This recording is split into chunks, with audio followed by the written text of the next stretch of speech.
What's up, y'all, man? Y'all already know what time it is, man. Today we're gonna be checking out D-Light. Groove is in the heart. Righty. Now, apparently this is a smash hit from the 90s, like a smash club hit. And I'm be honest, the title is not familiar to me at all. And obviously the 90s is a bit closer to me, you know, much closer. So I like to think that there is a chance that I could recognize something from this. Hopefully so, you know, that'd be pretty cool. You know, maybe probably nostalgic. But if not, either way, it's still gonna be a great experience. Before we do get started, if you guys have other artists, other songs y'all would like for me to check out, let me know in the comments below. And if you enjoy the video, please subscribe. Let's do it.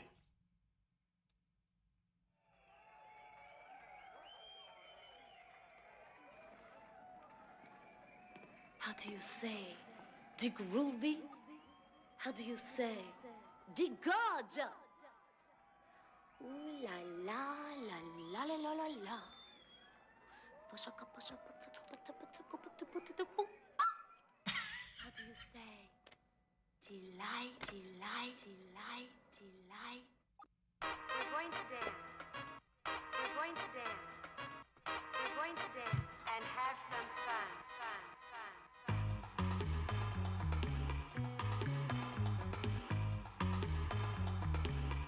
Dig.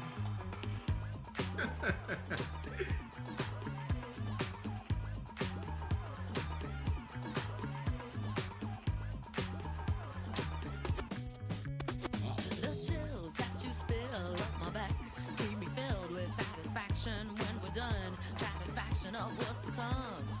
I couldn't ask for another. No, I couldn't ask for another. That's right. Your groove, I do deeply dig. No walls, only the bridge. My supper dish, my crocketesh wish. Sing it, baby. I couldn't ask for another. I couldn't ask for another. Yo, I gotta say, bro, this is not even close to what I was expecting, man. When I looked this up, it said it was a club hit. And I see it. I definitely see it. You know what I'm saying? Because you got the DJ making all these different sounds and stuff like that. But I was thinking like this kind of style, you know what I'm saying? But this is like kind of like groovy, you know, move your hips kind of dancing, you know what I'm saying? And I'm trying to imagine what a club will be like in the 90s, because today people don't dance. So if you go to the club, bro, like a lot of times people just standing there, or you got the girls waving the thing they call bottle girls. So you don't see as much dancing. But back then, people was probably grooving to this right here, man. Like, yo, I wish I could have experienced stuff like that, man, because it just don't look like that today. You know what I'm saying? Even in Florida, you don't see it like that. But this is nice to see, bro. I'm sure people had a blast jamming to this, bro. But what stands out to me the most is just all of the different sounds the DJ adds in. We need DJs back, bro. Bring the DJs back, man. Because that DJ flair, bro, it just adds a nice feel to everything, man. For real.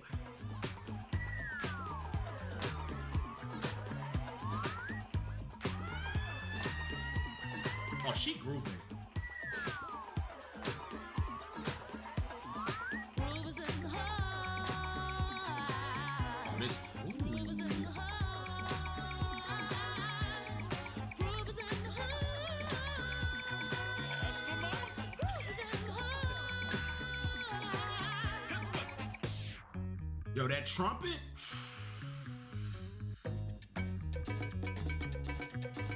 Watch out. The depth of who the groove moves us to the nth hoop. We're going through to one here's a who. I couldn't ask for another. No, I couldn't ask for another. Yo, I swear I heard her say, now that I'm sitting here thinking about it, I swear I heard her say, we're gonna groove to Horton Hears a Who. Yo, hey, she gotta be trolling, bro. Is Horton here? Ain't that a Dr. Seuss thing? I could be crazy, bro. Look, it's painful, bro, that I don't know this. but I know it sounds so familiar. Horton Hears a Who. I never thought that was something you groove to, bro. I thought that was a book or some shit like that. I could be tripping, man. Dance for another. DJ Soul was on a roll. I've been told he can't be sold. He's not vicious or malicious, just lovely and delicious. I couldn't dance for another. Look at the hips, they ain't stop moving. Something lurks in this torso. Heart got a deal you wanna know. Delightful, truly delightful. Life making it, doing it, especially at a show. Feeling kinda high like a Hendrix haze. Music makes motion moves like a maze. All inside of me, heart especially. Hilt of the rhythm, where I wanna be. Come on, flowing, glowing with electric eyes. You dip to the dive, baby, you'll realize. Baby, you'll see the funk inside of me. Baby, you'll see that rhythm is the key. Get witty, can't think quitty, stomp on the street when I hear funk blue. Playing pop pipe, follow her to shoot, baby, just sing about the groove. Sing it. Groove is in the heart. Oh, Groove is in the heart. yo, who was that, bro? He came through and slid real quick and disappeared, bro. Yo, that was nice. I think he was the one in the beginning who said, who just came in and said dig, and kind of disappeared, came back, gave us a fire verse. You know what I'm saying? He say rhythm is the key, and he ain't lying. That was smooth, bro. That was smooth. This definitely, the more and more I listen to it, I get that 90s feel. You know what I'm saying? The way he was rapping, especially, really brought that 90s style out. And obviously the clothing, the style, you know, you could tell it's the 90s. And bro, it just seemed like they had so much fun, bro. Like they, I don't know if it's just the music videos, but it just seemed like they be having a blast, or they were having a blast in the 90s, bro. Groove is in the heart. Groove is in the heart. Hey.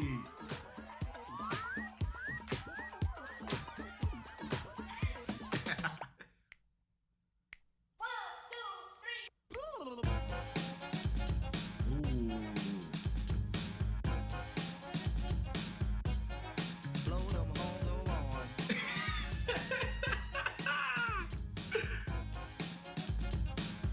Groove is in the heart.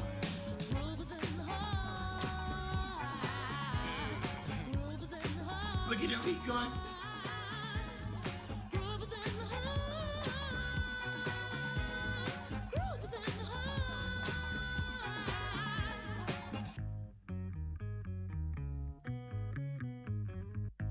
Ooh, that guitar is nice.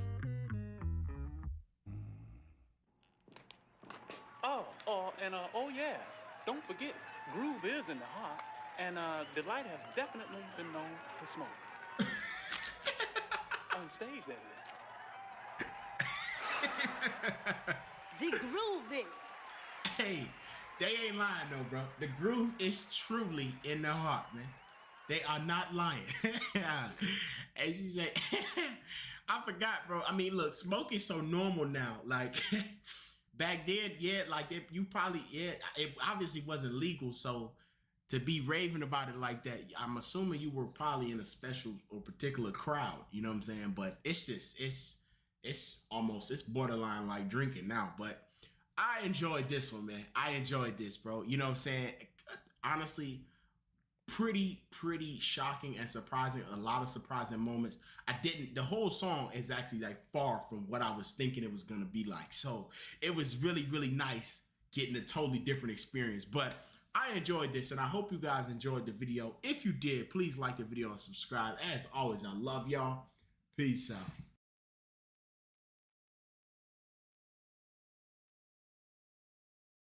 Have you ever had a conversation like this one publicly? No.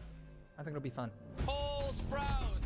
From Disney Channel's The Sweet Life of Zack and Cody. Riverdale, Big Daddy Friends. You're my hero. Thank you, sweet pea. Were you pushed into acting? I would hardly call it pushing because I was 8 months old. Single mom, 2 twin boys, put food on the table. So the choice never really existed. You guys are big stars now. Yeah. Yes, sir. What do you think about that? My mother was living vicariously through the success of her children. A person that grapples with mental illness, drug abuse, but primarily narcissism. A wicked narcissism. But that selfishness is something that the legal system also observed and said that she was unfit. The court had to step in. Your relationship with acting and the entertainment industry, it's been a journey. I loved being on stage. I didn't like the shit that came with it. This industry encourages the worst qualities of you. Selfishness, greed, authenticity and vulnerability are not really encouraged traits. How do you feel about that? You're given these lessons in your life so that you can triumph over them and use the traits that you've acquired from those lessons over time to carve out who you are. I've got two pictures here then. What are the words unsaid to this individual? I'd probably kick his ass. Before we get into this episode, just wanted to say thank you, first and foremost, for being part of this community. The team here at the Diary of a CEO is now almost 30 people, and that's literally because you watch and you subscribe and you leave comments and you like the videos. That this show's been able to grow, and it's the greatest honor of my life to sit here with these incredible people and just selfishly ask them questions that I'm pondering over or worrying about in my life. But this is just the beginning for the Diary of a CEO. We've got big plans to scale this show to every corner of the world and to diversify our guest selection. And that's enabled by you, by a simple thing that you guys do, which is to watch. So if there's one thing you could do to help this show and to help us continue to do what we do, it's just to hit the subscribe button. If you like this show, if you like what we do here, if you watch these episodes, please just hit that subscribe button. It means the world. Let's get on with it.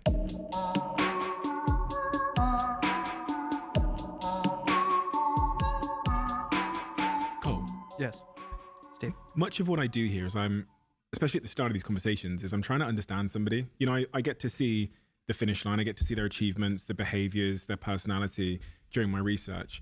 And I'm always trying, this is ultimately why this podcast came to be. On one hand, in the name you hear the Diary of a CEO, and it was really me trying to show that there's this other side of these people, including myself. There's this other side that we don't often talk about. And on the other hand, just from a very personal perspective, I've come to learn, I'm so interested in human beings, why they do what they do and what causes them to do what they do at the very core of it. What do I need to know about you if we zoom back to your earliest years to understand the most influential things, moments, influences that caused you to be the complex, inspiring individual you are today? I mean, I'm really glad I'm doing this podcast with you at this time in my life, because for the last year and a half, I've really been thinking about questions like this. What is it that still compels me into certain professional pursuits or artistic pursuits now?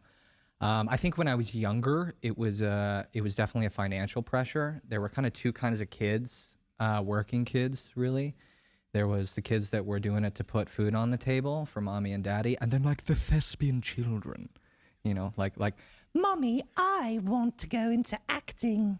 And they would show up, and it would be this huge gap between philosophies, between yeah, man, it's a job, and no, this is a craft. This is this is an art. And those kids kind of showed up around 14. And for me, I think I had trained a kind of workaholism since I was a child, in order to, one, feel valued by my environment, both immediate family and audience in very many cases, that has stuck with me, a work ethic that has stuck with me now to this day. I do not feel good when I am not working. And I think a lot of people can say that. And that's something I've been trying to unpack over the last year and a half, is what would happen if I just simply stepped away for good and enjoyed my life, which is really the purpose of why we're all here. Would I be content with sitting down and fishing and growing my own vegetables and, living sustainably? Or would I get so disenfranchised and bored that I would have to take back to the arts in some way or another? And I think the pressure of my upbringing really compelled me to continue doing what I am today. I cannot live without the arts. I mean, I cannot live without performance or expression in some kind, because it's truly all I know and have known since I was 8 months old. Since you were 8 months old, yeah, you hold the record for being the guest on this show that started working the earliest. Tell me. Well, to be fair, I don't know if we can call it work. I don't believe I cued into consciousness until about 10 years ago. When you're a baby, you have that kind of lantern consciousness where only, whatever exists is only in your immediate purview. And then as you age, and you start to become less present, you're like, wow, I'm an adult and I feel like shit all the time. So I don't know about if I perceived it as work, but it certainly infused within me a kind of work ethic as I have aged. But yeah. It established a relationship with work. Mm-hmm. It did. I mean, it started for me financially. Single mom, 2 twin boys, put food on the table. She is still able to be a mother while we can still pursue a sort of improvement of our lifestyle. And in very many ways, she was living vicariously through the success of her children. But I think it certainly developed a relationship to professionalism much earlier than almost anyone else I know. Were you used the word pushed earlier? Yeah. Were you pushed into acting, in your view? Well, I didn't, I would hardly call it pushing because I was 8 months old. I don't even think I knew, I was on screen. I don't remember much of like the early, the diaper commercials and things like that. So the choice never really existed. I was there. That's it. How do you feel about that? I think gratefulness and ungratefulness can exist simultaneously. And I am tremendously grateful of the financial stability I have acquired now as a 30-year-old and being able to say, yeah, I'm okay now. I think in many ways I traded sort of the lantern consciousness of youth and sort of the carefree presentedness of youth for financial stability that I would come to appreciate as an older man. But I don't regret too much. I don't. I think if I were to sit here and talk about regretting my childhood within the industry, I think that would be silly. It toughened the hell out of both my brother and I, and many kids that go through that same thing. But I'm grateful for the financial stability of it. Yeah. And I also am grateful to have done it in a time where you could get your Gladwell 10,000 hours in anonymously. If you did a crappy direct-to-DVD movie, just for kicks, I'm looking at you for anyone who knows this.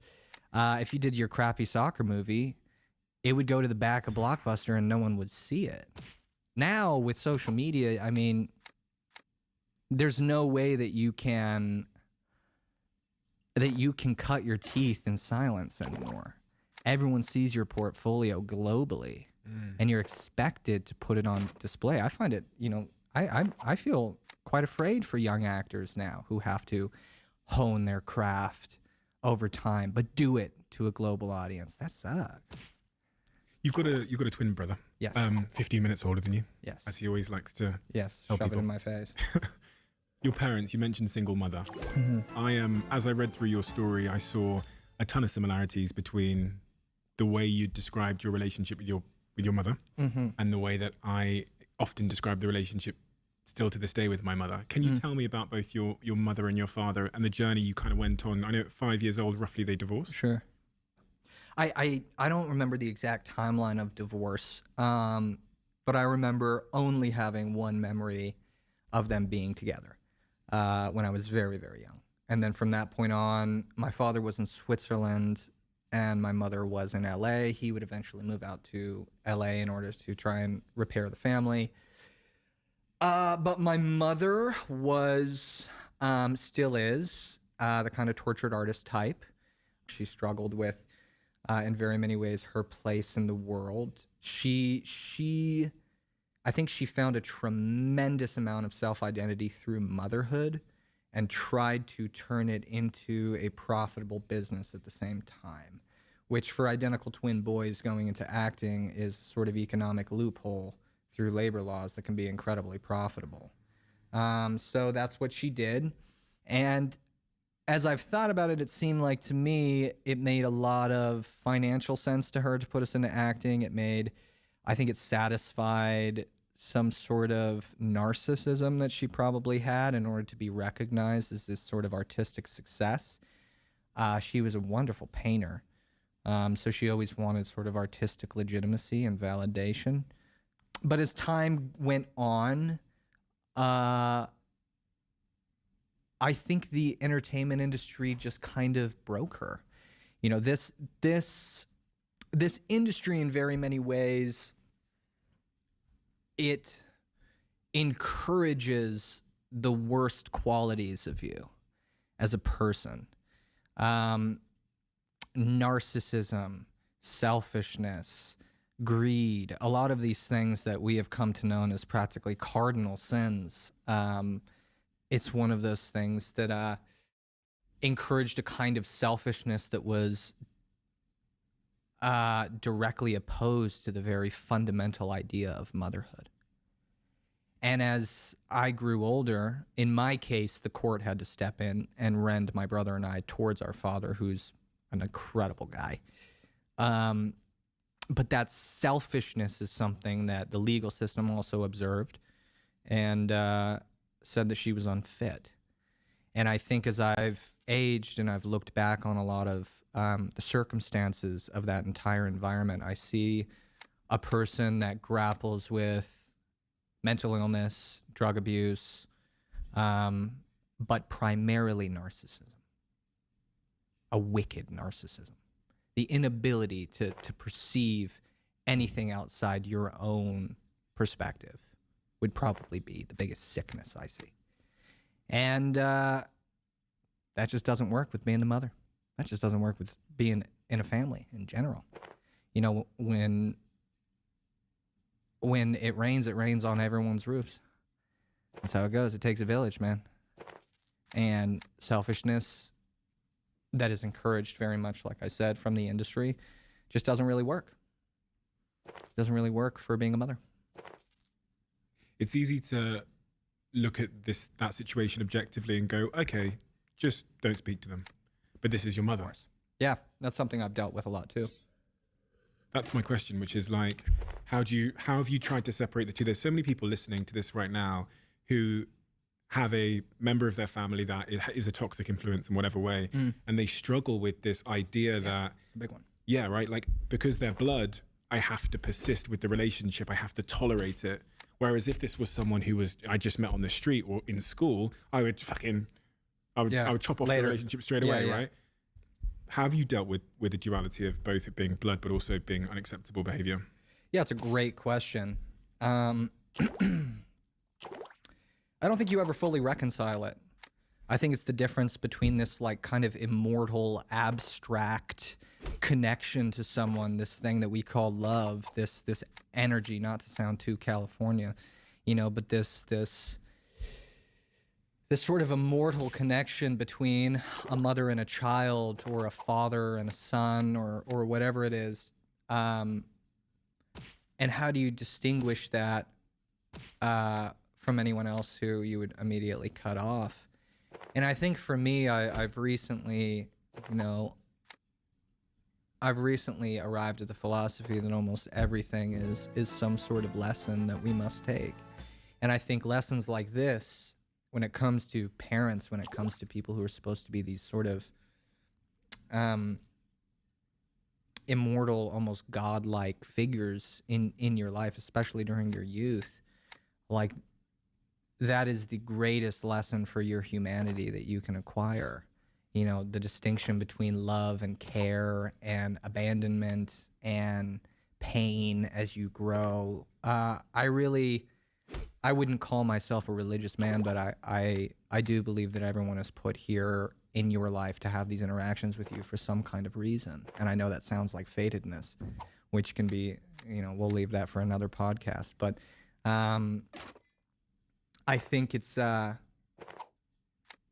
lesson that you have to learn, and it's all in a way reflecting back and carving you into the person that you're supposed to be. I also think it tests your patience and your love. And the people that really persist and continuously try and find the love after all the pain, consistently arrive to the care and the connection and the love, even though you've been, deeply wounded by the ones who are supposed to be at your round table. Those are the strongest individuals, in my opinion. If you can consistently come to the other side of that conversation and go, I will still choose to care. I will still choose to love. That speaks a lot about you. At some point, you have to put your love for yourself, of course, first. It's the old oxygen mask analogy. Your journey with your mother. Mm-hmm. You're very young. You don't really know what's going on. Sure. You're acting. You're doing these things. At some point in your adolescence or beyond, you figure out that this is not normal behavior. This is not acceptable behavior for a mother and a son. Sure. When was that? I mean, I guess when social services came knocking is usually when it happens. I don't know. I would go over to my father's house because the court gave primary custody to my mother. And this is one, I don't know too much about the UK legal system in this regard, but the United States legal system is incredibly biased towards the mother in cases of divorce and custody. And in this case, it certainly should have been my father taking custody. And this is obviously a case-by-case basis. But I would go into, we'd spend some time with my father like once a week, and we wouldn't be able to eat candy and do whatever the fuck we wanted. He would, make us go and exercise and play outside. And there was a regimen. There was a healthy regimen. It wasn't... we weren't allowed to do whatever the fuck we wanted. And I think at that point I was going, when you're a child, you go, man, this is no fun. But as you sort of pan out for a moment and you go, wow, I'm actually feeling a lot better here. I'm present here. I'm happy here, even though I don't get to eat ice cream all the time. Am I making sense with this? Please. Social services don't get called for eating ice cream. No, they don't.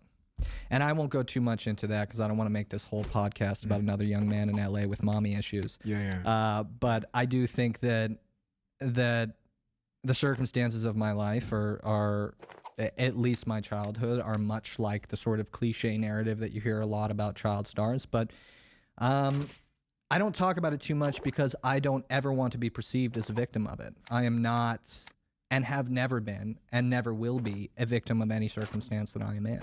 I don't wear victimhood on my shoulder. I don't like to act like I am my wounds and to repeatedly be reminded of my wounds. What happened in my youth happened and carved me and forged me into the person I am today. For better and for worse, right? For better. For purely better. Even through pain. We trade trauma for wisdom. That's what we do as humans. When we go through heavy experiences, it deepens our eyes. And, I think for me, the reason I haven't really talked about it too much in the past is because, one, the media has a way of sensationalizing scars and victimhood like this is a person's character. And in very many ways it is. But they don't talk about the strength that is the byproduct of pain. They talk about the pain, which is useless. Like it all it does is perpetuate the past, which I think is or a pain that existed in the past, rather than going, my God, look how well he's done for himself, even though he's had such a tough upbringing. I think Oprah is another wonderful example of this, where her story, her origin tale, so to speak, is very well known. And look at what a beautiful example of success that she's become over time. That to me is the most beautiful way that I think media can sensationalize a story of pain.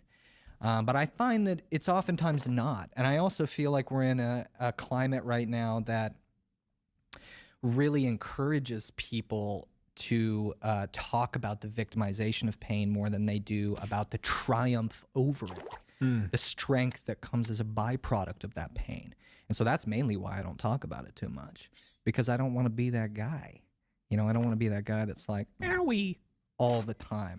No, man, you're given these lessons in your life so that you can triumph over them and use the traits that you've acquired from those lessons over time to carve out who you are. One of the things I've mulled over from speaking to people on this podcast is about this idea that trauma you describe, if it ever goes away, should it? Ask yourself that. It's a good question. I have to say, it probably shouldn't, because as you said earlier on, it's a lesson that you learned so that you could deal with your environment or circumstance. And just like the lesson I learned of not putting my hand into fire, I'm not going to unlearn that at 30. No. There's no therapy that could help me. Yeah, unlearn yeah, that. of course. And unfortunately, I'm speaking for myself here. I don't know about you, but I'm a dumbass that needs to learn by his own mistakes. I mean, I can watch my father go, "Hey, man, you need to drink water at this watering hole, but you can't drag me there and make me drink." I have to make mistakes in order to learn from my mistakes, and a lot of my friends are very similar. But I don't think those lessons should ever go away. Like I said about my validation thing sticking around with me. Sure. What stuck around with you? The workaholism is definitely stuck with me. I need validation a lot. I think that's a pretty common thing for most artists just to have. But I am the byproduct of moments of incredible narcissism and moments of severe self-loathing. And right in the middle is when I do my best work. But a lot of that operation and the fluctuation between those two things is determined by people going, "God damn, you're good." What if they invalidate? What if they say, "God damn, you suck"? I spiral, of course, but I don't let it hang on me. I try not to let it hang on me. What does a spiral look like? Man, maybe I should just run away and not do this and, get some chickens and raise, get some eggs and live off the grid and whatever it is. It also manifests as the inability to sort of say your desires out loud for fear of looking like a fool. I think LA does that too, because I think vulnerability is just something that we don't really encourage here in Los Angeles. Why is that? Because it's not cool, but it's not cool to Angelenos because someone that is cool hasn't said it like that before. Do you know what I'm saying? It's a lot of imposter syndrome in Los Angeles. And so, authenticity and vulnerability are not really encouraged traits. Before you arrived, I was saying to my team, I was like, I watch all these interviews with people like yourself from LA, that are stars, actors, and I go, no one's ever asked them an interesting question, it seems. Like, genuinely, that's how, before you walked in, this is what I was saying. I was like, because Lucy Hale was the same. She goes, Sure. "Oh, this is the first time I've had a deep conversation." And I'm like, why? And then I mimicked what interviewers are like here. It's like, "Hey, where'd you get your shoes?" Yeah. And then you're like, So can you speak to your twin in your mind? Yeah, of course. Like, who the fuck wants to talk about that? Do people actually, Yeah. I mean, because it's safe. Yeah, right. Because it's a safe thing. This is why I love the podcast space, is because the podcast space creates nuance. Yeah, nuance and context. It gives you the whole context right there, which is something that a lot of people, in interview settings or otherwise are completely devoid of. When you're selling a publication, when you're selling an interview with someone on paper, you don't really get the context. Oh, well, the context was it was pouring rain outside for the last blah, blah, blah, and you arrived to the studio and you got to sit down and have a tete-a-tete, and we talked about having similar birthdays, and we talked about Botswana beforehand, and blah, blah, blah, blah, blah, blah, blah. You get the context, you get the connection, which I think is gorgeous. Yeah, same. And I think it also creates a really beautiful way to discover the honest humanity and opinion of people. Because we're, entertainment media, it's sensational. We're only going to sell the worst person in the world and the best person in the world. We're not going to sell the humans in between, and most of us fit within this a kind of gray morality that doesn't really, we're not all of us are these fucking outliers that are like these really firm, radical fucking people that are saying these radicalized things in order to preach to the sensationalism of the internet. Most of us have these kind of moderate places that we sit. So I think the podcast space is fucking awesome for that, man. You really get to sit and connect to people and have a conversation. And for people that are interested, they fucking listen. It's great. Quick word from one of our sponsors. I've got a tip for all of you that will make your virtual meeting experiences, I think, 10 times better. As some of you may know by now, BlueJeans by Verizon offers seamless, high-quality video conferencing. But the reason why I use BlueJeans versus other video conferencing tools is because of immersion.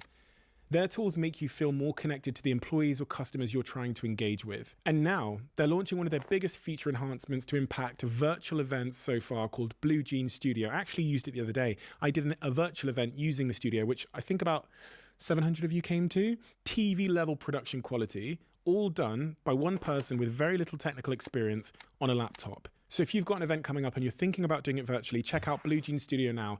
Let me know what you think, because I genuinely believe, I know this is an advert and I'm supposed to say this, but I genuinely believe it's the best tool I've seen for doing really immersive, simple but high quality production virtual events. Your journey with your relationship with acting and the entertainment industry. Yeah. It's been a journey. Oh, for sure, man.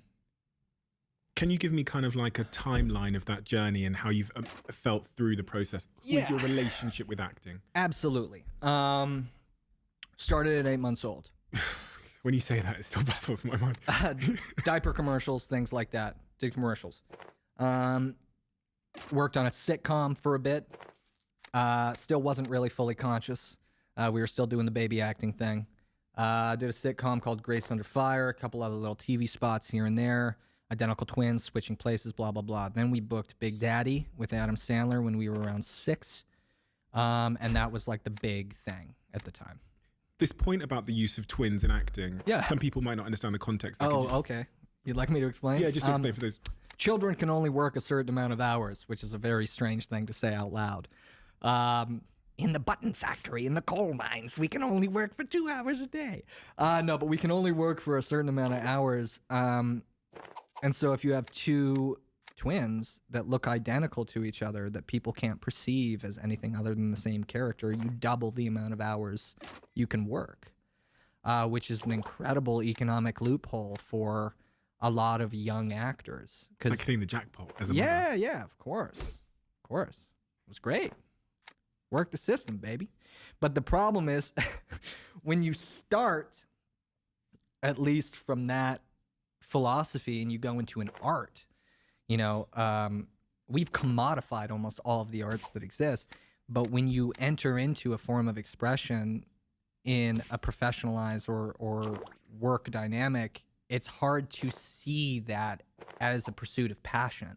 So my journey through acting over time has been one of trying to balance art and commerce in a way, one for the money, two for the show sort of thing, where I need to be reminded consistently to myself that I love this thing. Do you know what I'm saying? Making my money, becoming financially stable, getting financially stable, taking jobs that are that aren't paying as much, but doing cool projects and making yourself feel more in love with the discipline. And I think, you know, this is a particular approach that has to come from a certain socioeconomic background. If you are, you know, this Nepo baby conversation has been huge out here in LA. I don't know how big it's been out in the UK, but if you come from a financially stable background, and you can see it with any actor that has a really stellar resume, where you're like, God, you've picked great movie after great movie after great movie. You've been a part of all these really cool projects. Well, they probably had a lot of financial stability because those projects pay you fucking nothing, right? So if you have the sort of patron that is allowing your freedom of expression to take these artistic projects and reinvigorate this passion for you, even in the face of commodification of an expression, then you can have a really stellar career. But if you also have to make money alongside it, you're probably not going to take the super cool jobs. You gotta sell drinkable yogurt for a little bit in order to go to college. You know what I mean? Yeah. This is the balance between art and commerce that a lot of people don't understand. In almost every other art, at least in photography, this is a great example. No one looks at someone doing a commercial gig and then going back to the editorial world and going, why would they do that commercial gig? That's so strange. But in acting, they do. There's a huge division between those two people. Massive. Big Daddy. Yeah. That's where we left off, wasn't it? Yes, Big Daddy. So got Big Daddy at 6. Adam was just incredible. We shot that movie for far longer than it needed to be shot in New York City. It's my first time going to New York. And then that was a whirlwind. Were you cognizant at this point of your feelings with acting, your relationship with the industry? No, it was super present. Okay. which is good, which is what I think we're all trying to get back to, is this sort of lantern consciousness of youth in terms of acting, this state of play. Because no one should go into acting and be like, I'm going to act. You know, I don't think that's right. But I was still very present at the time.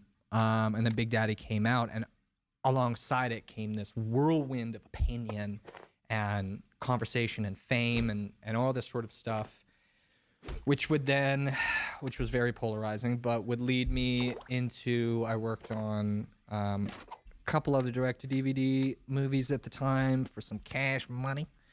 And then did Friends. I was a recurring role on Friends. And then Dylan and I would end up booking The Sweet Life on Disney, which, of course, was another huge lifesaver. And your relationship with acting at this point is what? You're very commercial. Okay. Are you enjoying it?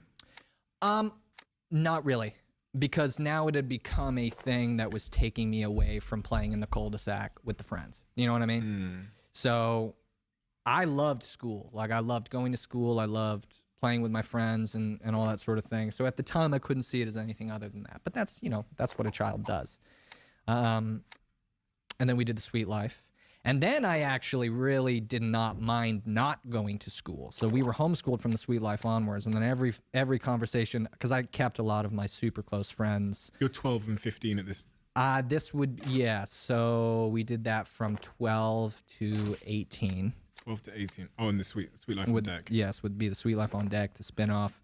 And when we got to high school age, all of my friends would tell me these stories from high school, American Public High School, that was just like, God damn, you lived through that shit?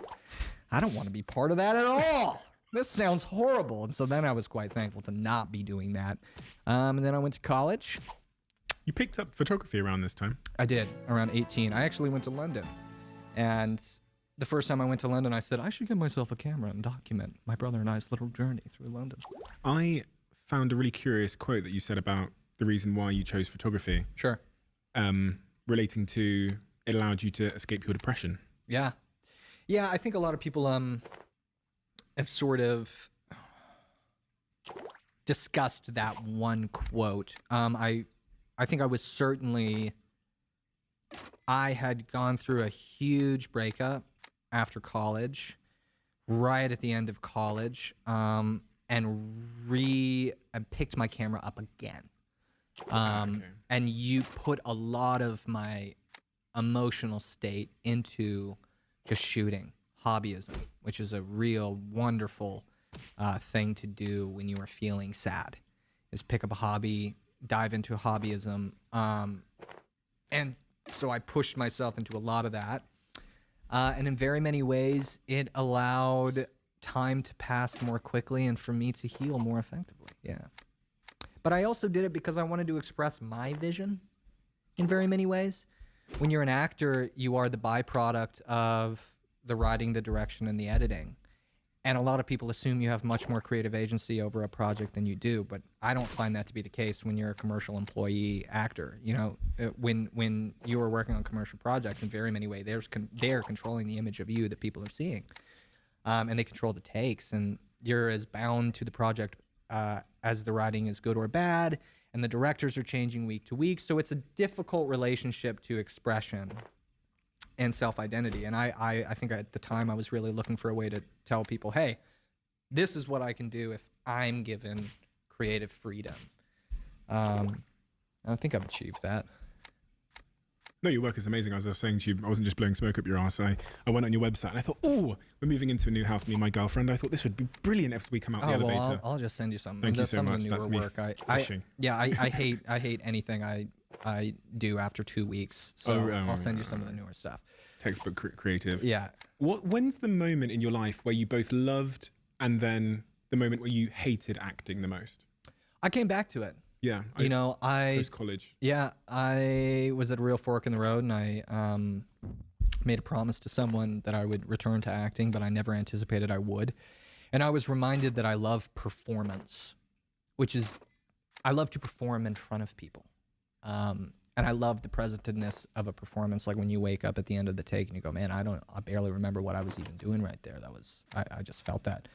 I love that. I love performing for the crew. I loved being on stage. I didn't like the shit that came with it. Because when I was young, you know, acting was like the grilled chicken of the dish. It was the biggest part of the course.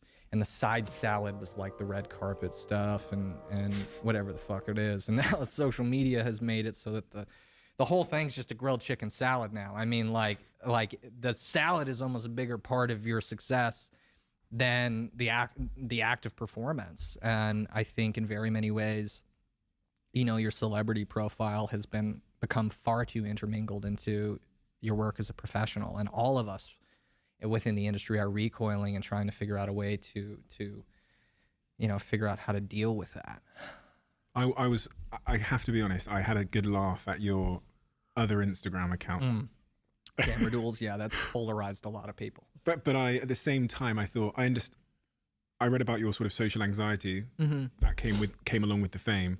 And then I heard you'd created this Instagram account of taking pictures of people taking pictures of you covertly without asking permission. And then I thought to myself, this is a great idea, but it's going to encourage it. Yeah, of course it did. Yeah, no, it totally did. Which I don't mind as much that it encourages people, because all it's done is just further reinforce why I've done it. Yeah. Which is like, hey, people are not going to care about anything other than than bragging about a place they've been or a person they've seen. You know, how do you feel about that? I don't mind it because all of us kind of just do it. We're taught to do that sort of thing. But I don't know if I'd necessarily make those people my friends. How does it feel to be on the receiving end of it every day? I understand it. Did you always? Yeah, actually I did. Did you ever struggle with it? Of course I struggled with it, for sure. I'm asking this for myself. Yeah. Because well, I think, look, man, we're always searching for a much deeper emotional connection to another human being. You know, I would much rather have someone be like this podcast is a great example. Tell me about what it was like growing up in your position. And if anyone ever asked me that, I would be an open book. Yeah, you truly could come up to me and ask me any question on the street, and I would probably hold a tete-a-tete with you. But people want to show other people. But don't. Yeah, but don't. Don't do that. But I think people want to show what they're up to right now, and that's totally fine and natural. Well, I don't know if it's natural, but we're conditioned to do that.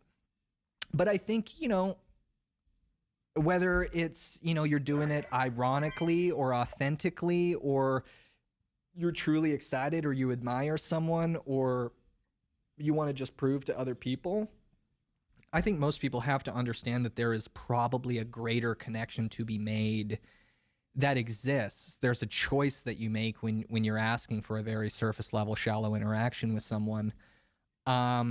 And that the alternative did exist, where you could probably deepen your relationship to an individual that you've wanted to talk to. So I don't really mind when people do it. It just means that person's not going to be a cool connection to me personally. Like, I'm not going to remember that connection in my life when I'm telling stories and things. Whereas, you know, I did a movie called 5 Feet Apart, which dealt a lot with cystic fibrosis, and I've had a lot of people who live with cystic fibrosis come up to me and talk to me about cystic fibrosis and talk to me about that film. And those are connections, in my opinion, that have lasted with me. I remember almost every single conversation I've had with something like that, because it's not a, yo, let's take a pic.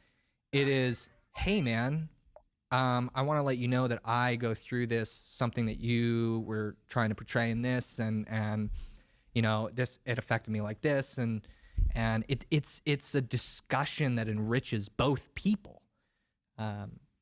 And even if you don't like the individual, you know, let's say you see someone that you really don't like the work of, or you don't like the persona of, going up and asking them a question is probably going to yield so much more to you than the alternative. But we want to show everything on Instagram and social media and TikTok and whatever it is, because we want, you know, we're all creatures of validation. We want to see the likes and the whatever the fuck it is. And I've done it too. I'm not saying I haven't done it. You know, I've taken a picture or tried to take a picture of John C. Reilly, who I really admire. You know, there's a lot of people that I deeply admire, but if I were given the choice between asking them a compelling question and taking a photo, I would probably choose the compelling question for sure.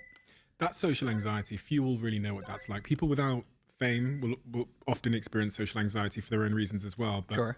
when you say social anxiety, can you give me a picture of what that feels like in reality? Oh, sure. Paint an image of it. You're very good at painting images with your words, by the way. Oh, thank you. You're enjoyable to listen to. You know what? More smoke. My social anxiety feels a lot like sitting in a sauna when it's just a bit too hot, like the sauna right before you have to get out. You know what I mean? It's like this warm sort of blanketing feeling, but it's not warm. It's fucking hot. But it's a blanket over me for sure. And it's this kind of, for me, anxiety is really present, even though I'm thinking about future possibility or past actions that I have made. It is a consistent, I'm living in this, I'm living in this, I'm living in this, I'm living in this, I'm living in this. And so in that way, it's almost blanketed over me. And what I'll do for that anxiety is I will activate my 5 senses. What do I see? What do I smell? What can I hear? Can I taste anything? What do I feel on my skin? And it immediately grounds me in the present. These things are grounding mechanisms that I really enjoy when I start to feel social anxiety. Have you learned that somewhere? Yeah, I think I did. Where did you learn that? Well, I did. I went to therapy. I've gone to therapy off and on my whole life. But he was a wonderful man up in Vancouver that taught me the sort of grounding techniques. And he's right. But I mean, it does. You know, it can be a therapist, it can be a father figure, it can be anyone that teaches you. Essentially, the root of it is be present, ground yourself in the present. It's such a great tool. Yeah, it's you know, all the Eastern philosophers and the Buddhists were trying to tell you to do this shit the whole time. Meditate, ground yourself in the present. You know, grounding yourself in the present is the greatest enemy of anxiety. What other tools have you learned from therapy? I feel like I can learn a lot from you without having to pay the therapist. Sure. So, yeah. Well, that's flattering. Yeah, I try not to talk too much about mental health just in general, because everyone has an incredibly personal relationship to it. And I feel like there's a lot of armchair experts on the internet right now acting like, you know, or diagnosing people or doing stuff like that, which I find that is so atrocious. I can't believe people even do that. And I think the conversation around mental health, unless it's being done by truly a trained professional, is probably not the greatest thing to listen to. So with that disclaimer, I will say, whenever I'm feeling heightened emotionally, I will take a break from whatever I'm doing. I will truly walk away from whatever I'm doing. I will tell, if it is an argument with someone, I will go, hey, right now I'm feeling some heightened emotion. If you don't mind, let's pick up this conversation in about 20 minutes. Give yourself time.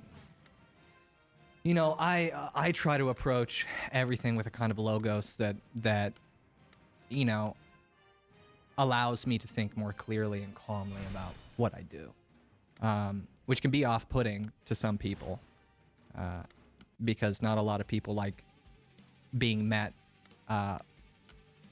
with logos when they're heightened emotionally, or being met with solutions when they're just trying to vent. It's one of the first things you learn when you're in a serious relationship, especially as a guy, for sure. Because a lot of us are solution-based people. You know, I can relate. But I'll take a break. That's honestly the most helpful thing I've done. I'll also try and remind myself of, you know, grounding myself in the senses, or I'll remind myself that, one, you're not the only person that's ever gone through anxiety or will ever go through anxiety, and two, the problem as you perceive it, the vastness of the problem as you perceive it, is not the way other people perceive it. What about your relationship with boundaries? What? Please explain. So, you know, the very first story you told about being 8 months old. At 8 months old, you don't have boundaries. Of course, yeah. So they are obviously easily exploited. Mm-hmm. As you grow older, sometimes when those boundaries weren't firm when they were young and you were maybe people pleasing or you were seeking validation, that can have a sort of cascading effect into adulthood. What's your relationship been like with saying no and protecting boundaries, whether it's professionally, personally, in relationships? Well, that's a great question, and one I'm far more qualified to answer now than I was even 2 years, 3 years ago. I can honest to God say that I did not love myself enough as a younger man, especially my mid to late 20s. For sure did not love myself enough, did not respect my own boundaries. What did that look like? That looked like rolling over in the face of a lot of adversity, especially when it came to romantic relationships. I was a people pleaser. I was a people pleaser professionally. I was a people pleaser romantically. I was practically a fucking nurse to whoever needed my help in very many ways, likely as a byproduct of my upbringing. But what that meant was oftentimes crossing my own boundaries as an attempt to make others feel better. And as I've gotten older, I've become more okay with turning people off, which is all right. You know, you're going to polarize individuals.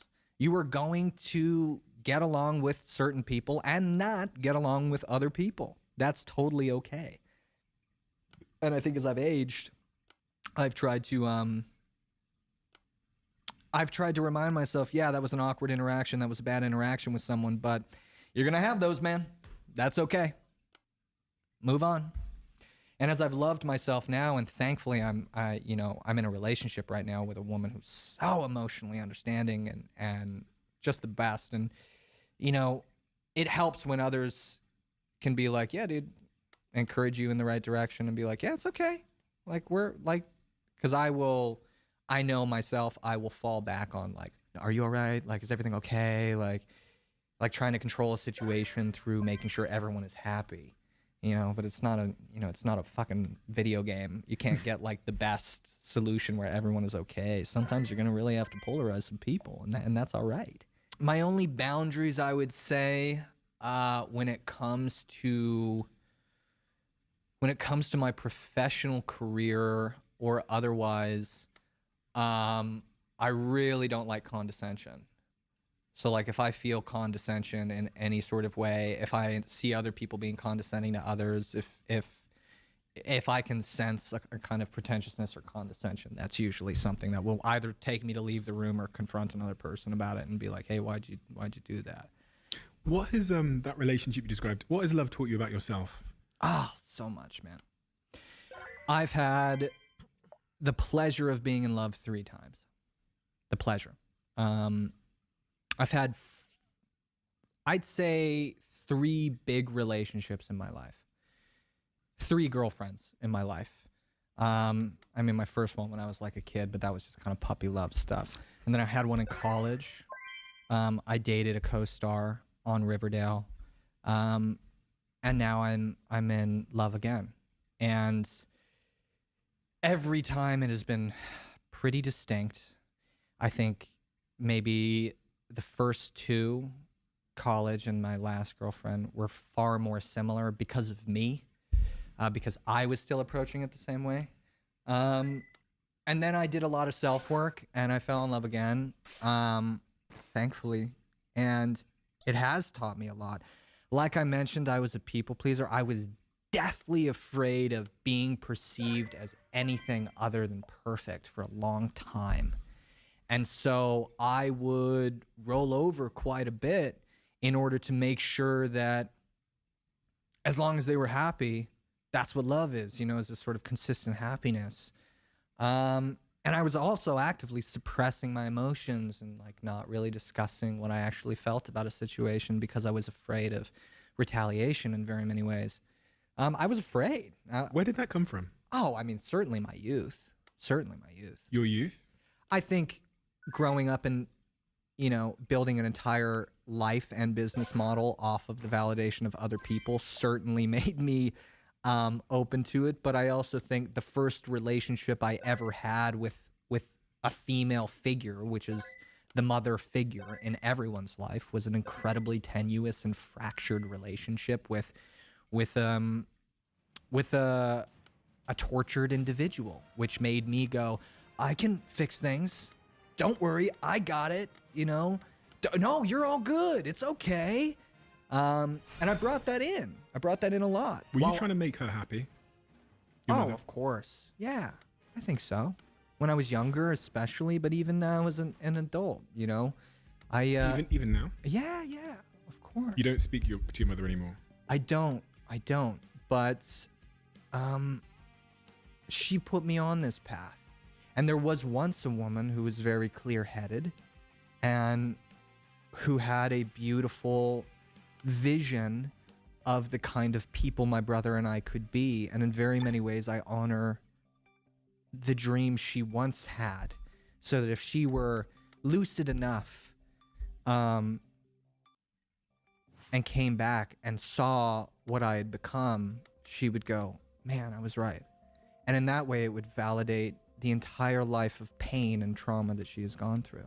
Are you sad about where your relationship is with her? Of course. Everyone is. Everyone is sad about something that could, I mean, unless you're a sociopath. When something beautiful and lovely goes rotten, it can be a very sad thing. And it does make me sad, but it's also life. And that's the lesson that I've had to learn from it, is that, you know, that sadness is okay. It means I'm human.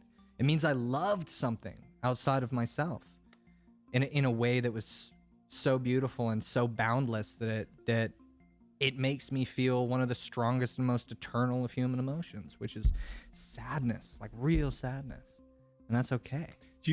Does part of you like hold out, and this is kind of speaking from my experience as well. Sure. Does part of you kind of hold out for things to just get better or go completely wrong? Get better. No, I don't. What do about that the opposite? anymore. You seem more compelled by the opposite outcome, go completely wrong. I mean, I'm sure you've reconciled this as well, but there's a part of you that goes, oh, what if this is my last communication with an individual? You know, Of course you have. How would that make me feel as a consequence thereof? How would it make you feel if this was you never got to speak to your mother again? You know, and going back to the previous question, I tried for very, very many years to try and do everything I could. But at some point or another, it comes down to the individual, which is the hardest part. Like, you want someone to change or do something. And this also goes to romance. This goes to friendships. This goes to blood, to whatever it is. You can really yearn for someone to do the right thing. And the hardest part is, even if you set up the entire environment for them to do so, unless they choose it for themselves, it's just not going to happen. And so I used to blame myself quite a bit for not just my relationship to blood, but, you know, I used to blame myself for all of the relationships in my life going wrong, until I realized that, yeah, in almost every relationship, it takes two to tango. Friendships, romance, blood. The other person has to be a participant in the dance just as much as you are participating in the dance in order for the outcome to be the one that you guys both desire. When you say that you used to blame yourself for relationships in your life going wrong, does that mean that you originally blamed yourself for the relationship with either your mother or father, or the relationship between you and your mother going wrong? I did, because unfortunately, as a consequence of being a working child, you're forced into an authority position when you're quite small, right? Which is, now you're the breadwinner of a family over the adults. So in very many ways, you take this very strange, role of authority and positioning when it comes to the subsistence of a nuclear family, which is not a role a child should be put in. So when it does go wrong, as a natural byproduct of the authority that you feel as a consequence of, you know, your professional life, you can adopt some of the blame on yourself, which I will say I do not do anymore. Are you talking about the divorce there, or are you talking about the relationship with your mother? Yeah, just everything. Work, mother, whatever it is. Super interesting. Yeah. Yeah, I mean, dude, this is also like, it should be said that the working child, a child that has worked since they were 8 months old, you have to understand that is not to sound like a fucking special snowflake as an identical twin, you know what I mean, which is the greatest contradiction, but that is a life, an upbringing that is very, very, very, very rare. Very rare. there's only a handful of people that have that really weird path through the world. Most of them are in the United States, and most of them, you know, the sensationalism of their upbringing is talked about all over. So that's that comes with a lot of bullshit, and it affects, to tie us all back. I'm getting us back. Good, thank God for that, because I couldn't see how we'd make it back. That affects how you navigate everything in your life, your relationships, which is what we were talking about, friendships, blood, all that stuff. And my relationships were deeply affected by my upbringing. Of course, my friendships were affected by my upbringing. My relationship to my family was affected by my upbringing.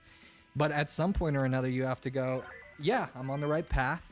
And even if it's not, I'll try and make it the right path, and I'll grow from it. What makes you alive then? Like, what brings your heart alive these days? Passionate conversation. Really? For sure. Without a doubt. How many of them have you had? Lots. Publicly? Not publicly, no. In fact, I've only done one other podcast, and these kind of public conversations are quite rare, which is why I love this medium so much. But I've thankfully, I've surrounded myself with individuals that are capable of all having these conversations and for really diving into what it is that makes us all feel alive. And I think, truthfully, I think seekers of this kind of conversation find each other. It's weird. They really do. And you can see it in others' eyes. Like, you can see people that love this shit in their eyes. And so I'm thankful. I mean, I host dinner parties and stuff and try to get as many people together to have these sort of conversations. And it can be a little bit awkward for the first 5 minutes. Like, oh, what are we talking about? But that's incredibly enriching to me. Okay, so you've just teed this up so perfectly. Perfect, hit it. Everything you've just described, the type of person that likes deep conversations is very much the type of people that listen to the Diary of a CEO. And we have a closing tradition on this podcast where guests write a question in the diary for the next guest. They never get to see who they're writing it for. So because we know that the type of person that listens to this is, by clear linkage, terrible use of words, the type of person that likes deep conversations, we wanted to take all of the questions out of this diary that have ever been written into them and allow people to play at dinner parties the Diary of a CEO, which is they can ask their friends deep conversations that have been written into this book. You also get to see who wrote the question for the first time. I want to play with you. Yeah, please. Right now. Ask me some questions. I took some cards out. There's about 100 cards in total, but I took the ones that I thought were the biggest stitch up. Cool, man. That's a great idea. I love that. So what I'm going to do, I will also answer one. Yeah. But I'm going to lay them out here. You pick one that you want to answer, whichever one feels right for you, and then I'll pick one as well and I'll answer it. We'll go through all of them, so we'll pick one at a time. One. Can I pepper Okay, you? I'll pick one. Okay. So you answer that one. I answer this one. Yeah. This is by Tim Grover. This is, what is your dark side? I think the dark side of myself is definitely the narcissistic side of myself that can come out when I am feeling super proud of something that I do.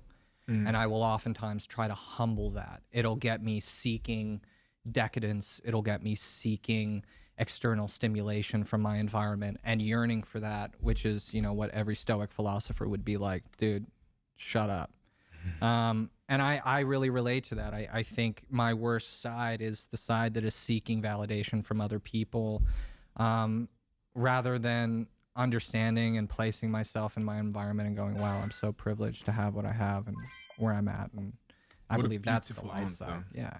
So please. Okay, mine is from Woolstor, who is an expert on the topic of status. Cool. He wrote a book about it, which is kind of about the validation and wanting to be famous, etc. Sure. Who is the person you'd most like to say sorry to but haven't? Stitch up. I told you. Yeah. I picked these questions to stitch you up, but I decided to answer them when I laid them out. So mine would actually be my mother. Yeah. Because she didn't get an education. So I've often framed her in my story as being, I don't know, like she's been the center point of difficult moments in my life, but she is also, like, the 95% of my story with her is just this woman that absolutely, to her core, absolutely loves me, and her whole life is me. And you know, like, growing up, she did everything for us. She raised us 5 days a week. She can't read or write herself growing up. Wow. She raised these 4 kids that I think are all pretty good, decent kids. So I'd say that I'd probably say sorry to her for not spending enough time in conversation talking about her brilliance and the fact that she is the reason I'm an entrepreneur. Great answer, man. Great answer. Okay. You pointed at one, but I'm not gonna pick it. I don't know. I don't know anything. No. Rochelle Humes. Ooh. If you could turn back the clock on one day this year and do it differently, what day would it be and why? Ooh.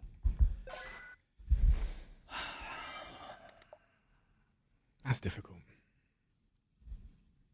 I try not to live doing that too much, where I feel like I need to change something. But, so I am sober. I've been sober for about a year and some change, and it's been a wonderful thing in my life.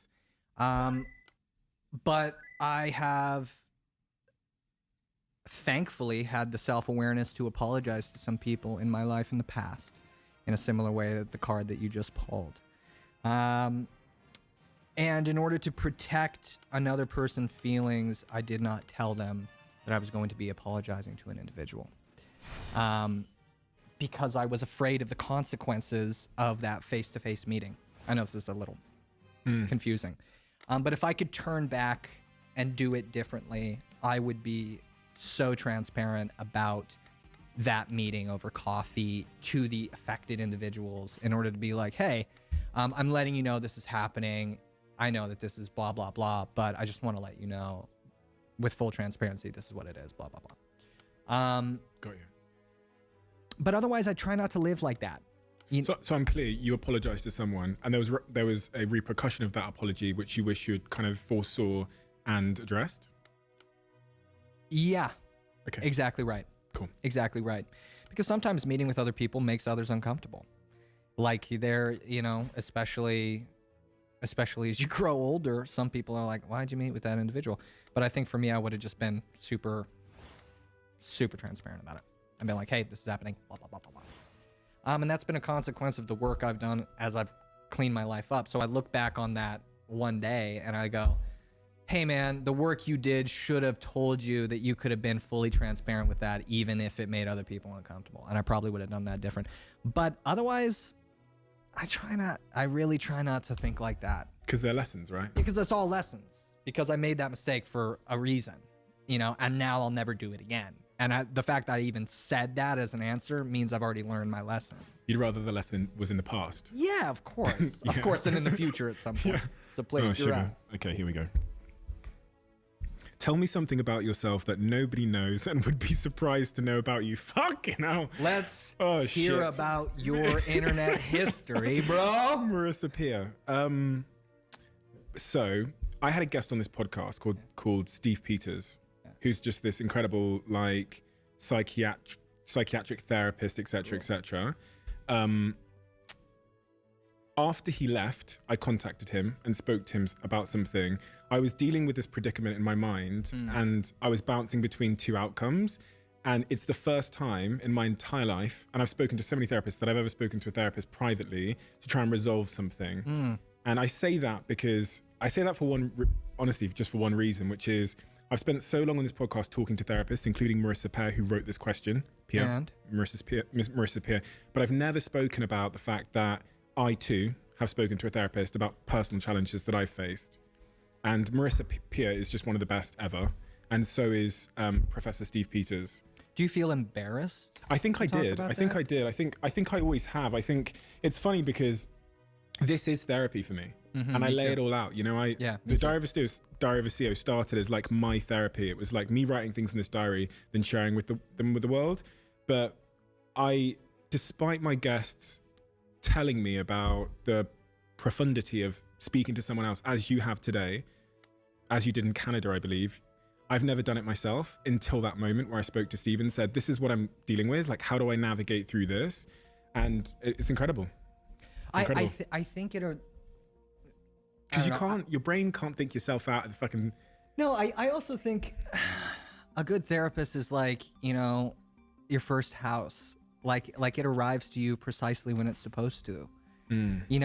Because ultimately what we're all seeking, at least in therapy, with the help of a trained professional, but it's a human connection. It's to another person. We all want our Goodwill Hunting. We want to sit down and have someone who has a deeply enticing personal connection to you and goes, I hear you, man. I hear you. You're okay. Like, have you thought about it this way? And so I do find a lot of these kind of conversations can be inching close to that. And in that way, I'll say, I do think there are a ton of different forms of therapy, you know, of self-soothing, of methods. I find a tremendous therapy by going into the wilderness, as an example. You know, I find that a really healthy thing for me to do, to sort of disconnect and leave and go into the woods and do all that sort of stuff. But I also think the other stuff is super valuable too. And I don't think there's any shame in talking about it. I think that's great. I've thought about it so many times in my life. Like, there's been so many moments in my life, I think like 10, where I've seriously considered, like, I need to go speak to someone else about this because I can't figure this out myself. I remember like maybe 2-3 years ago, there was some like business challenge I was facing, and it was just like keeping me up all night. And I remember going on the internet, contacting someone and being like, can I speak to you about this? And it's because I'm looking for a trained professional like that can coach me through my thought processes. What you've described is so interesting to me because you said two things. The first thing you said is therapy in essence is like a pursuit of connection with someone. And then the second thing you said is about how nature is therapy.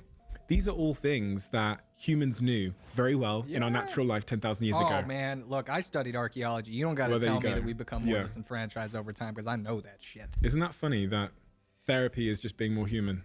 Oh, I also think, look, we just want to be heard, man. We look for soul.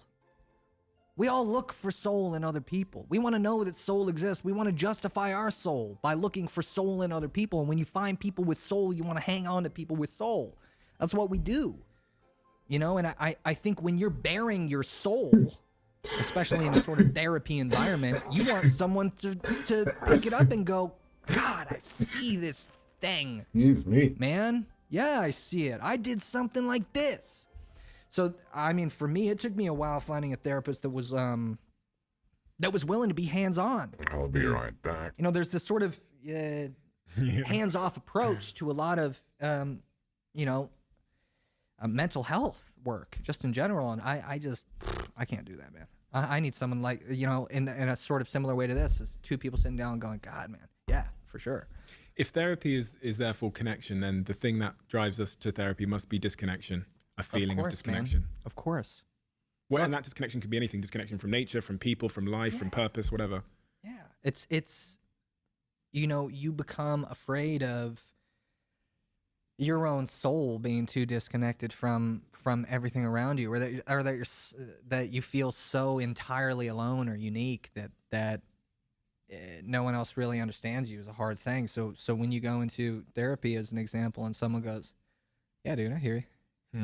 You know, but then if the fucking alarm rings and they go, your hour's up, okay.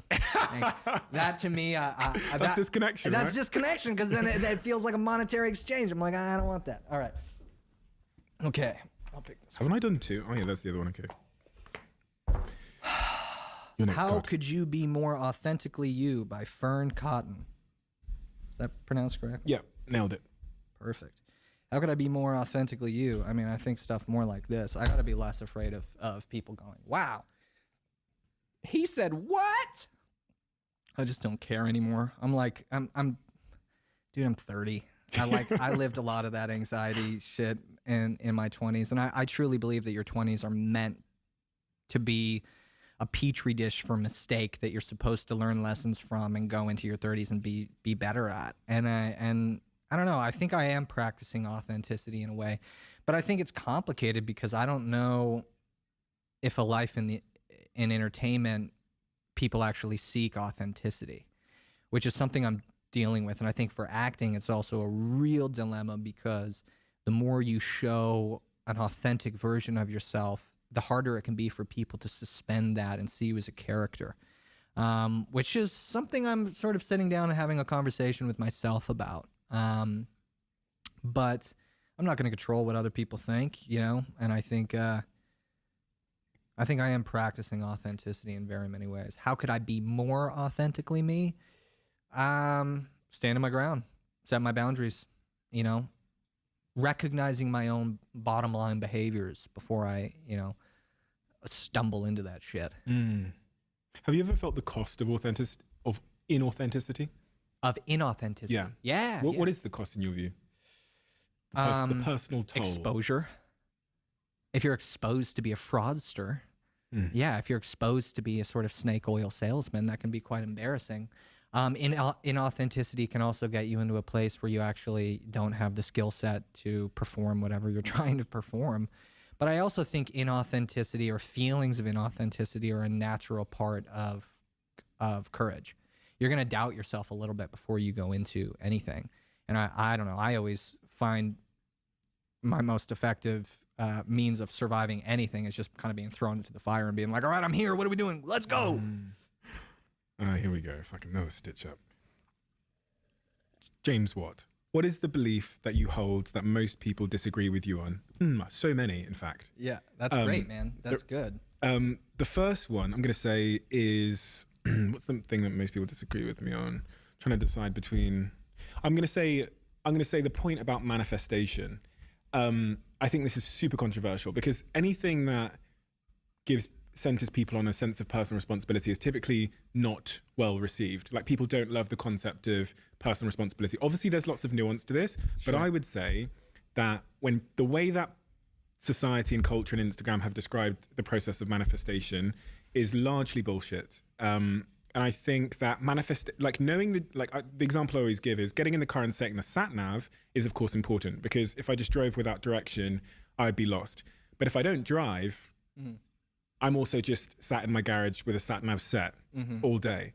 I don't think you can just manifest yourself, your way there in life. I think luck plays a huge role. Circumstance plays a huge role. Where you live. If I was still in Botswana, there's not going to be a Diary of a CEO interviewing you today, right? Sure, maybe.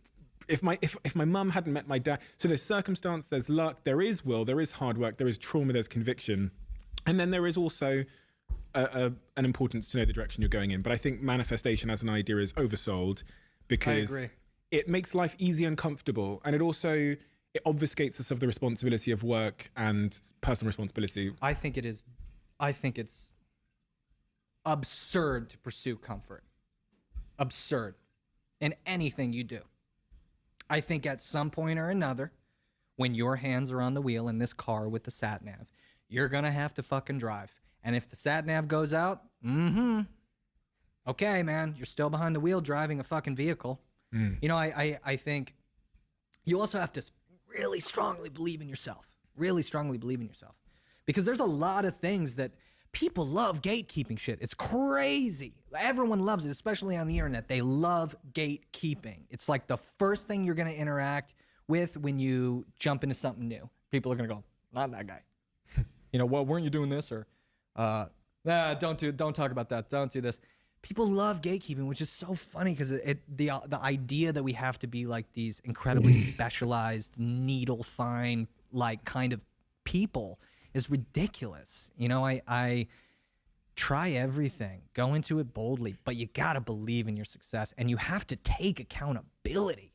Have you struggled with that idea of being labeled as something? Because of course. You know, there's people listening to this now who are like a lawyer or they are a whatever, right? And they have this passion for something else. It could be photography like you, but they're a lawyer. Their bio says lawyer. Their LinkedIn says lawyer.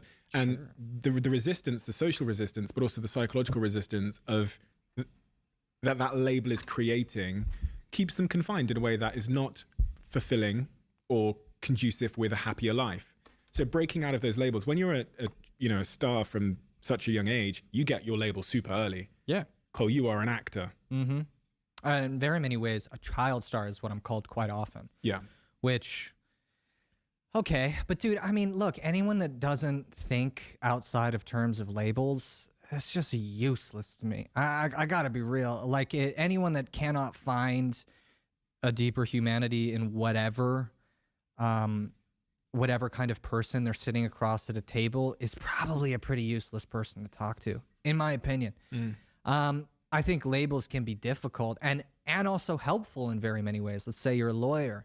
Yeah, man, make that money on that label. Sure, make that money on that label. And then surround yourself with the people that don't see you as, this is my lawyer friend, you know? Because you don't need that many people. You need a round table of people that are going to be like, yeah, that's Cole. Cool. Wow. What a Renaissance human that guy is. You know, that's what you really want people to say. Oh man, what a good person that person is. You know, that's great. The label thing can be difficult, but I think it's useless to think like that. I think anyone that goes, wow, you know, anything outside of human, you know, is silly. And I know this sounds a bit woo-woo and pretentious, and because it does be like, don't label me. But I think it's true. I don't think thinking in terms of labeling is useful in the slightest. And I would like to think at the end of all of our lives, we've surrounded ourselves with, you know, a rich enough body of experience to go, yeah, man, I tried blacksmithing for a period of time. Yeah, dude, I crafted a little necklace. I was a silversmith for about a year, and I tried that shit out, and it went really well. And I think people are going to try and gatekeep you, but I think what I mean is that you're always going to have to fight against some sort of label, regardless of what it is. And if there's a bouncer at the door gatekeeping you from getting inside the club, guarantee you that there's a fucking side entrance. Guarantee you. And you gotta fight your way to get there, man. I'm a firm believer in that. And you have to also recognize the kind of restrictions that are being put on you. But I think you always got to fight for yourself. If you don't fight for yourself, legitimately no one else is going to. Earlier on, you said something to me. You said, have I ever sort of hypothetically played out the scenario that that person in my life, my mother, might not be here, and sure, reflecting upon that being the last conversation I'd had with her, how would I feel? I've got two pictures here. What are the words unsaid to this individual?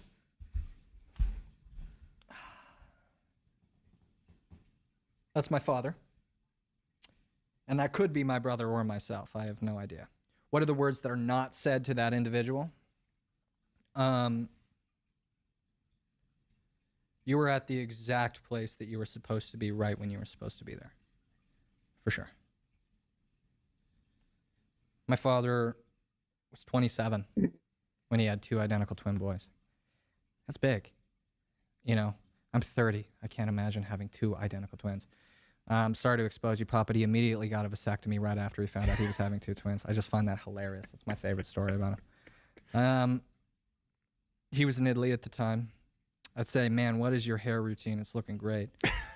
He looks like a stud in that photo. Dude, this is a stud photo. Yeah, for sure. Good job, Pop.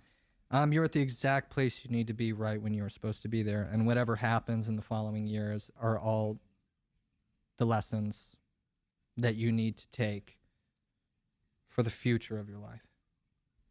But every step of the way, you've been exactly where you're supposed to be, for sure. The words unsaid to this person. It's funny, I was thinking about writing that in this journal. Oh, what really? would you say to your childhood self? That's funny. This kid, this is me on the left, Dylan on the right.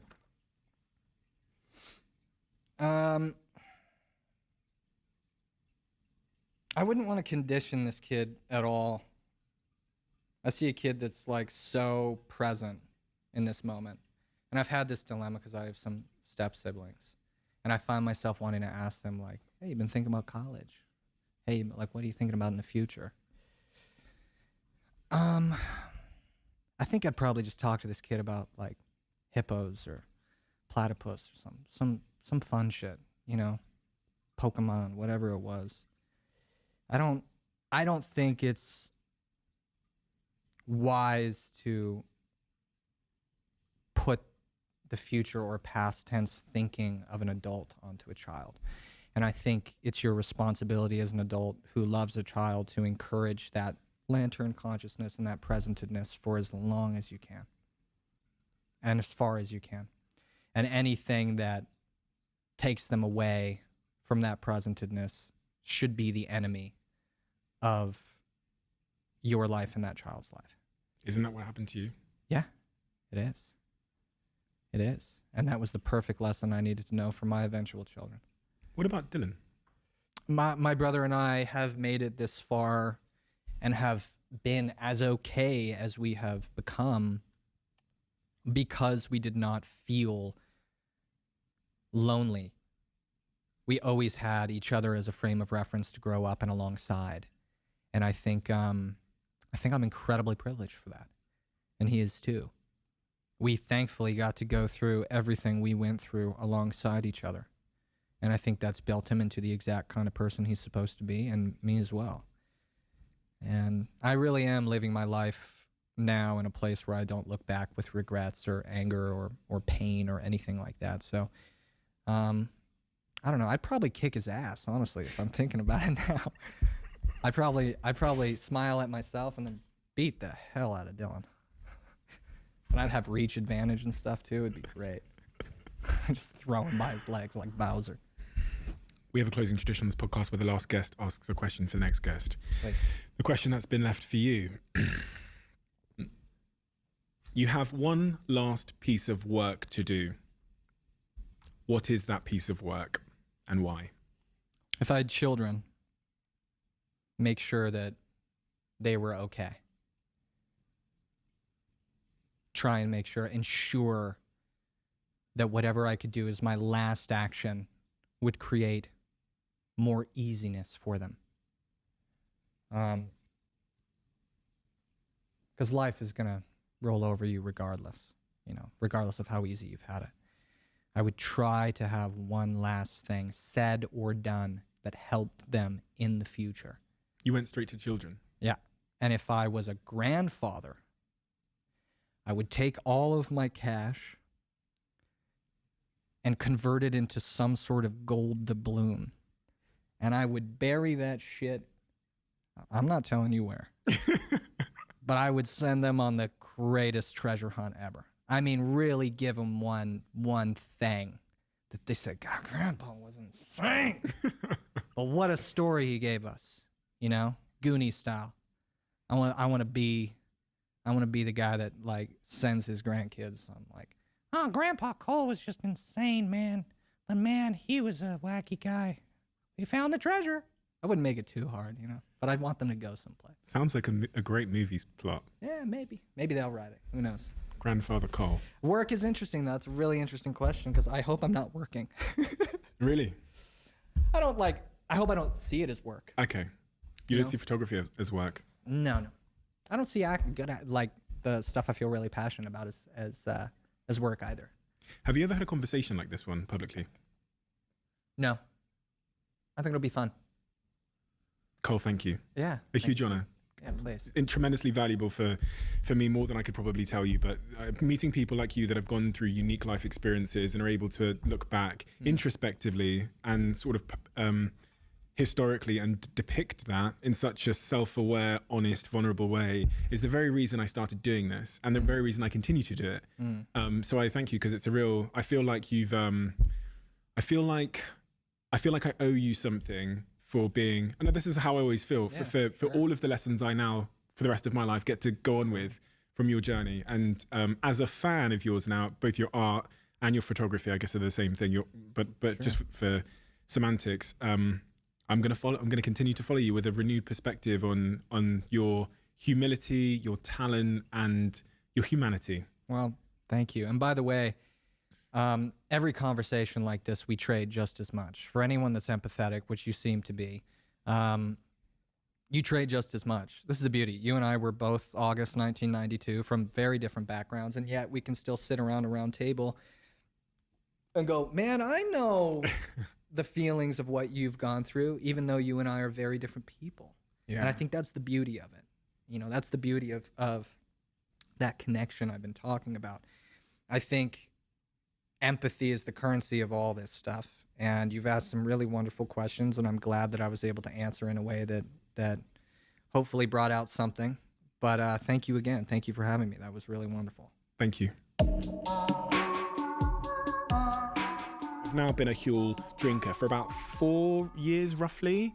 So much so that I ended up investing in the company, and I play a role on the board of the company, but they also very kindly sponsor this podcast. And to be honest, I've never said this before, but Huel believed in this podcast before anybody else. The CEO, Julian, told me before we even launched the podcast how successful it would be and that Huel would back it. And I absolutely have a huge amount of gratitude for them for that support, but an even greater sense of gratitude for the fact that they've helped me stay nutritionally complete throughout the chaos and hecticness of my tremendously busy business schedule. So if you haven't tried out Huel, which I hope most of you have at least given it a go by now, try it out. It's an unbelievable way to try and stay nutritionally on course if you have a hectic, busy schedule. And let me know what you think. Send me a tweet and a DM, tag me. Let me know what you think. Quick word from one of our sponsors. I have to say, I've been on a bit of a journey with this brand because when I started my business in new territories, when we first moved Social Chain to New York City, the first place we went to was WeWork. We moved 4 of our team members out to New York City and we built the business from there. I have to say there's something magical about WeWorks. I've spent the last 2 or 3 weeks in LA in a WeWork, and as you walk in the front door every day, it's almost like that sense of community, that sense of magic, excitement, camaraderie is tangible. And you don't get that when you're working at home. You don't get that often when you're sat in your bed on your laptop. There's something about getting out and getting into a WeWork that makes me feel a sense of entrepreneurship and creativity and building. And the way that WeWorks are designed, both in the way that they offer subscriptions so that you can work, on demand, but also the flexibility of the contracts means that it's just the perfect place for businesses to scale their companies. And if you haven't checked out WeWork and you want to, you can go to we.co/CEO, and there you can get 50% off a trial day at a WeWork close to you.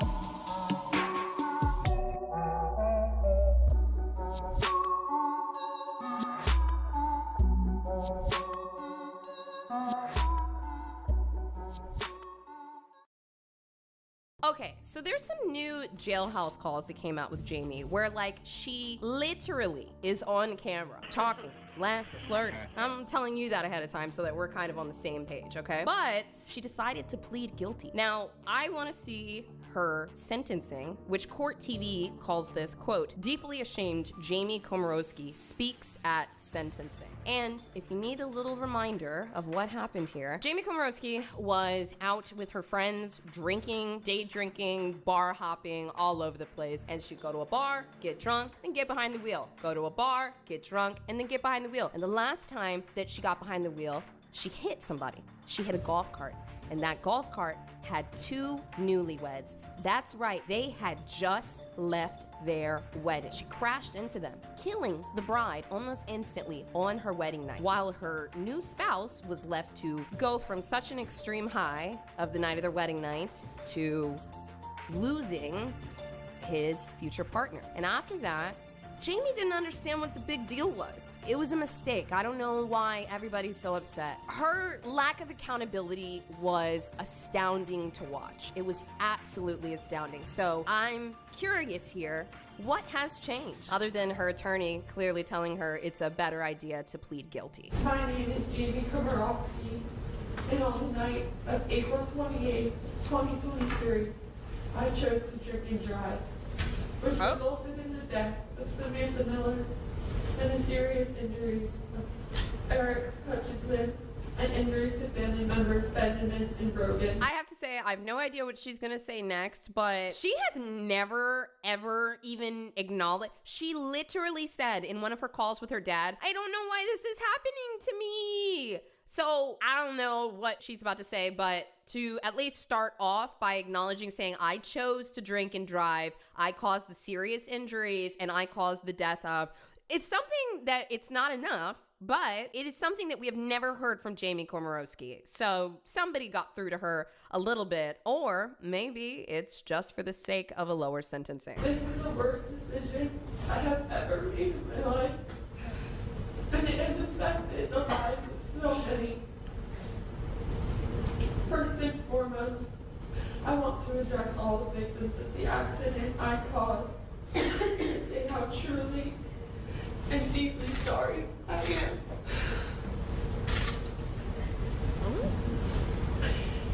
Due to my poor decisions, a beautiful life was taken.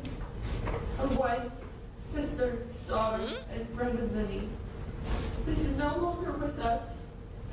And for that, While I know an apology will fix nothing, all I can say is how incredibly remorseful I am. I also am truly sorry and remorseful for the physical and emotional pain I caused to the other family members. I wish I could go back and undo this terrible tragedy, but I cannot. I have to say, honestly, even though it is giving script, this is actually some of the most accountability that I've ever seen at a sentencing statement. But accountability does not negate murder. In an online space, we're like, oh, we want somebody to be accountable for this or something. And sure, we're kind of getting that. It's not even the bare minimum. Yes, you should plead guilty. Yes, you should take a lot of accountability for this. But you know, the other thing I just can't get out of my mind is, though she is saying the right things in the script right now, one piece of the story from almost a year ago was she felt like she had connected with one of the people that worked in the jail or the courts. I can't remember exactly who it was. And she was kind of bragging, saying, oh yeah, they're gonna get me out of this. I'm going home. I'm doing this. She planned to use an official and she was just gonna go home. I also want to express my deep remorse and sincere apologies. Yeah, hold on. I want to point this one out. Meal said this straight up, like, this is just what it is. It's really hard to feel bad for her because they lost a wife, a daughter, and a loved one on what was supposed to be the happiest night of her life. There is nothing Jamie can really do here except say, I'm sorry, now go to jail. Like, that's it. Sincere apologies to all who were involved in this tragedy, including the first responders, police, friends, and families of the victims, and anyone who was hurt in any way. Man, they really told her acknowledge everybody. This will be something that impacts all of you for the rest of your lives. I take full responsibility for the tragic outcome that my decisions have made. I will carry this guilt with me for the rest of my life. And as much as I wish I could go back in time and have none of this happen, I know that cannot be done. A lesson I have learned is that just because you have good intentions or would never want to hurt anyone, if you aren't being responsible for your actions, you can and you will hurt people. I know I am going to be punished for these actions, and I agree that it is something that must be done. I would like to make it clear that whatever my punishment is, I will use the time to better myself. Which, by the way, I believe we are about to hear exactly what her sentencing was. Don't look it up yet. I will use the time to better myself, spread awareness about the dangers of drinking and driving, continue to help others with addictions. Darkheart said, I've always wondered this before. We talk a lot about what's wrong in speeches like these, but what's an example of what you would consider good? Like, how does anybody do this correctly? I don't think anybody makes their sentencing speech, does it correctly. I think that it's all about the initial act. And when we're talking about a conscious bad act that somebody was doing over and over and over again, drinking and driving, knowing what the repercussions are, you know, you can't go back to that moment in time. I think that watching sentencings or hearing what people say at the end of sentencing, there's not really a right or wrong because you've already done wrong and you can't make it right. Like, you cannot make a murder, especially one this vicious, to be frank, you can't make that right. She acknowledges how everyone felt about her. She acknowledges all the people that were involved, but at the same time, it is not enough. Spread awareness about the dangers of drinking and driving. Will she? Continue to help others with addictions through AA.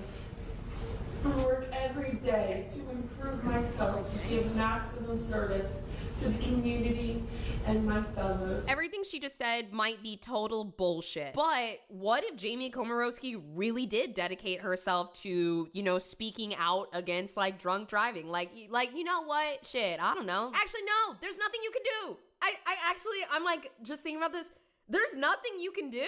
You just can't do the fucking action. You can't kill people. I'm like even thinking about after she serves her time and gets out of jail, like, no, you killed somebody on your wedding night. Some ways I plan on doing this include staying extremely involved in AA and the fellowship of helping people recover from their addictions. I am able to do this because I know what it is like to be an addict. I did not want to believe that I had addiction to alcohol before this tragedy, and so I told myself every day I was normal. The fact was, though, that I was helplessly addicted to alcohol, and that I was living every day with no meaning.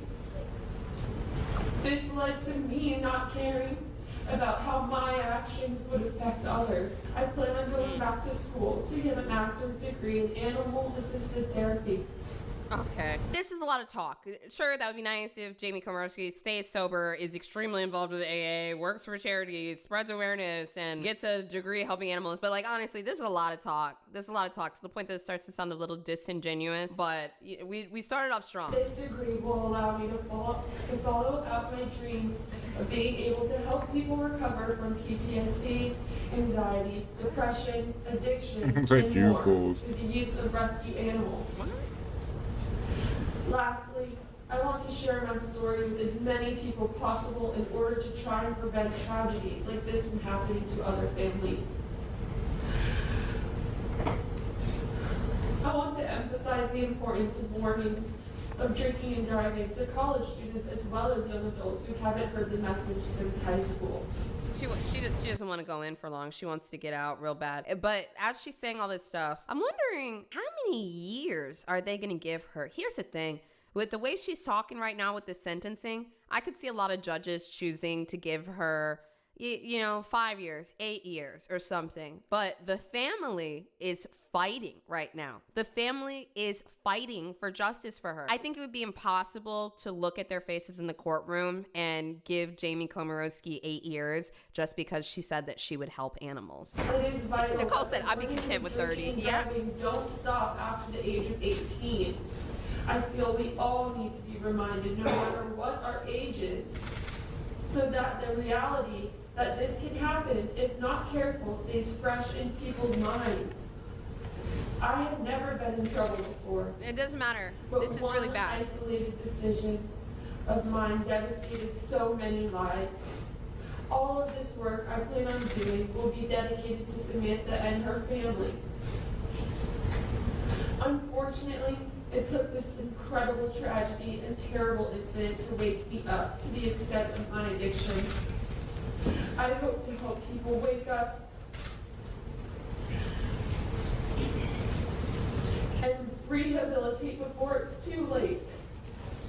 Because every single decision we make has consequences, and knowing you have taken a beautiful life from this world is something I will live with every moment of every day going forward. Sometimes when I hear people cry, it sounds like they're crying for themselves. But when she says that, like this a beautiful life, when she's talking about Samantha, it doesn't feel like she's crying for herself. It really does feel like she realized the severity of what she did. But like I said, that is the bare minimum. A life that should have lived on to fulfill all of her. I'm trying to read this judge's face because I'm like, who would have helped so many people in life, all because of my own inconsiderate and thoughtless actions. I want the last thing that I say to be that from the very bottom of my heart, with every fiber in my being, how sorry I am, and that I take full responsibility. Hopefully one day you will be able to forgive me, but I know forgiveness must be earned. Jamie says forgiveness must be earned. Now, did somebody write this for her? Sure. But did she say it with tears and a bit of conviction? Yeah. But now we need you to serve your sentence. Absolutely. Okay. All right. And hey, like, don't come at me for, having a soft spot for how she did. I just don't hear this in sentencing ever. I don't, we don't hear this type of accountability, and it's just a hard contrast from her before. So I'm surprised, but do the crime, do the time, right? Can't believe I just fucking said that. And also I'm shocked that that's the first time that I've ever said that on this channel. Regardless of whether that day ever comes, please know that I will always be devastated, deeply ashamed. I believe that. I believe it. I'm sorry for what I have done. I pray God stands by the side of my victims and their family and loved ones for the rest of. Damn. She said, I pray God stands by my family and the victims. Okay. Let's watch the sentencing. Based on what has been presented to the court, I find the following appropriate in the nature of sentencing. On the offense of reckless driving, reckless homicide, which is 2023 GS 103895. You're sentenced to the State Department of Corrections for a period of 10 years and $5,000 provided upon the service of 10 years. On both counts of felony DUI, great bodily injury, you're sentenced to the State Department of Corrections for a period of 15 years. Oh, and holy $5,100 shit! provided upon Holy the service fuck! of 15 years. Holy fuck! On the offense of felony DUI There's with more? death, you're sentenced to the State Department of Corrections for a period of 25 years and Oh $10,100 my provided upon the fucking service God! of 20 years.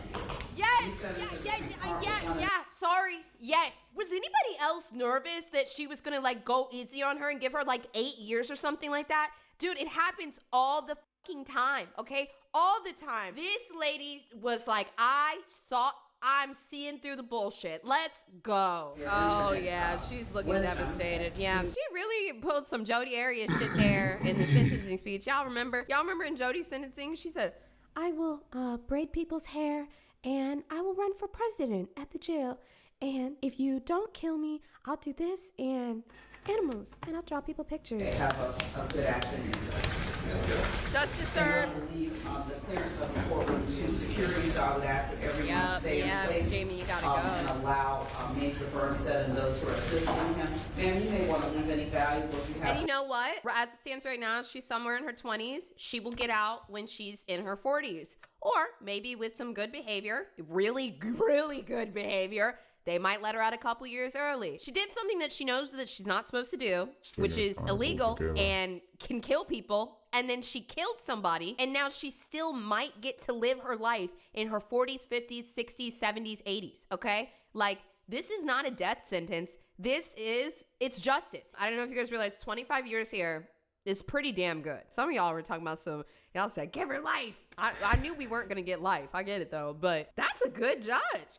She kept the statement short and sweet, gave her a pretty appropriate sentence, gave some justice for the family, and sent her ass on her way. Our next guest knows that the ultimate prey is man himself. He is king of his jungle in the new movie Kraven the Hunter. Mr. Teglin, I apologize. This guy, he came out of nowhere. But I took care of it. He won't be bothering us anymore. In a moment, you won't be bothered by much of anything. How did you... Where's Mr. Teglin? Oh, you're standing in him.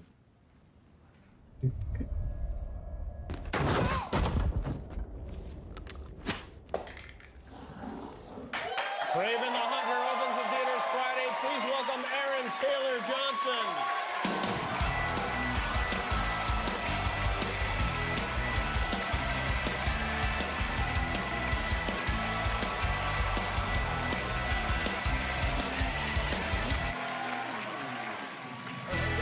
How dare you show your face here after what you did? I don't blame you for this. I know that ultimately you're an actor. It's very honorable for you to have me on here. I have to actually sincerely apologize because I was actually so unaware that you wanted the part so much. Wanted the part? I had the part. Didn't you see the... Well, I think they saw the screen test, and then that's probably why they came to me for the offer. Well, I don't know. I thought it was pretty great, actually. No, it was. It actually...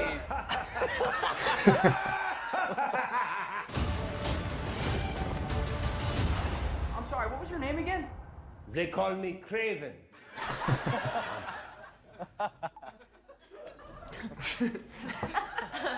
Wait, no, seriously, what's your actual name? I mean, it's... Well, it actually informed quite a lot. We did watch your clip quite a lot, actually, and it was really more like what not to do. So it was really helpful.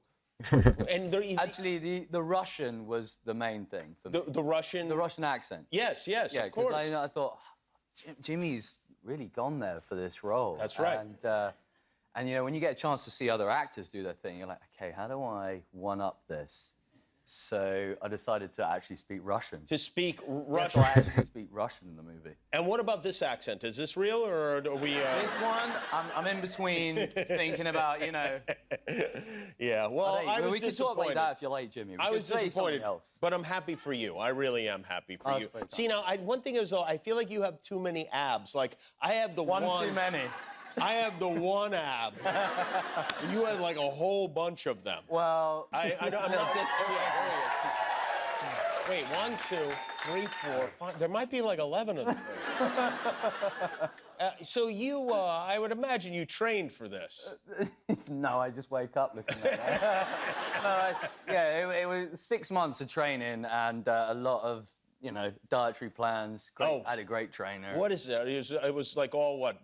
Protein shakes and meow mix, or what do you have? I mean, it was a pretty varied diet, but the thing I couldn't have was all the good stuff, really. The pasta, pizza, and zero alcohol for 2 years when I made this. 2 movie. years?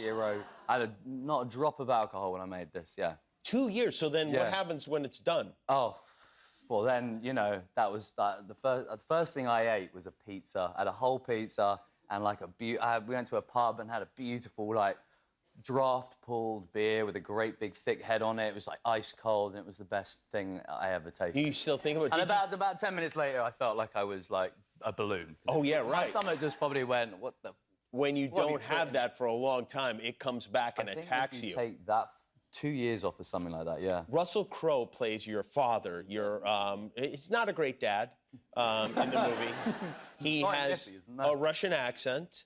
He does. Did you get to know him? It's very similar to yours, I think. Very similar to mine. Did you get to know him over the course of the film? I mean, I idolized him. I'm a huge fan of his. And so, not that I told him, because I think, you know... Oh, you didn't tell him? No, hell no. I'm not going to let him know that. I'm not going to, like, flatter his ego. You don't tell him at the end, even, like, to give it to him? No, I didn't. No. Really? No. Huh. But he was cool, though. He was amazing. He gave, like, everybody amazing rap gifts. What did he give you? He actually had this... There's one time he had this beautiful watch, right? He had a Patek Philippe. Okay. You know, they were really expensive watches, Patek Philippe. And one day he said, come to me, son, come, sit next to me. Look at this watch. Look at this watch. He's talking like this? And I was like, whoa, that's an incredible prop. And he went, no, this is not a prop. This real thing. Yeah, no, he stays in character. That's not me doing an Australian accent, by the way. And he goes, how much is this watch? Guess how much is this watch? I said, I don't know, Russell. I meant Papa. I had to stay in character too. I meant Papa. No, I don't know. How much is it, Papa? 500,000. This watch, 500,000. I said, well, do you know what they say about a Patek Philippe? And he looked at me and I thought, this is the perfect time to quote back the campaign slogan to him. I said, yeah, they say, Papa, you never really own a Patek Philippe. You merely look after it for the next generation. And I was pretty quick. I was pretty quick. And I was like, and you know, I'm the older son, so. And cut to, it comes to his rap, right, and he's finished, and you can hear him going, oh my God, Russell's giving out amazing gifts and he's getting this and that. And I was like, okay. And there was a young Sergei and a young Dmitri, because this is pretty much an origin story. There's a younger actor. Young Sergei, he's given him a wad of cash, like over $1,000's worth of cash. You know, it's changed this kid's life. And the other kid, Dmitri, he loves him. You know, he's clearly got a soft spot for this kid because he's into music, and obviously Russell loves his music. So he gives him an electric guitar, like a Les Paul. And I think, all right, okay, so the bar's pretty high at this point. And he comes over to me and he goes, and he puts out his hand, and I instantly notice there's no watch. I'm like, okay, here we go. And he goes, it was really great working with you, mate. And I said, yeah, no, I had a great time working with you too. In fact, talking of time, Papa, what happened to the Patek? And he went, oh, the watch? Yeah, it's on loan. I had to send it back. This is $500,000. Oh, well, I guess that's true then. Yeah, no one really does own a Patek Philippe. Right. Not even Russell Crowe.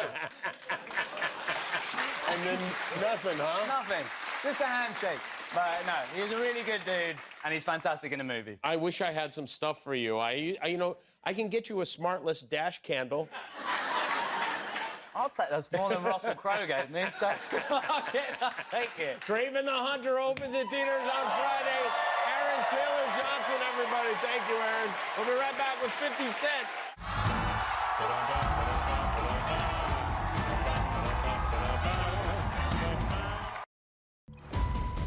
I was perfecting my moves for TikTok. I genuinely love the process of manipulating people online for money. Seeing is believing. President Trump is a total and complete. But is it? I am not Morgan Freeman. And what you see is not real. I'm gonna show you some magic. Okay, so you're looking at something right now called a deep fake. A deep fake, to be precise. The real thing. Anyone online can be a victim. If you're connected to the internet, you're a possible target. We will have systems that can meaningfully imitate humans to the point where we won't be able to tell anymore whether or not something was said by a human or by a computer. In South Australia, former Liberal leader David Spears made headline news this year. A kitchen counter, half-drunk drinks and a man appearing to be David Spears leans down and snorts white powder. He was opposition leader at the time. But David Spears says the video taken late at night in his kitchen and shown here in a series of photos isn't real.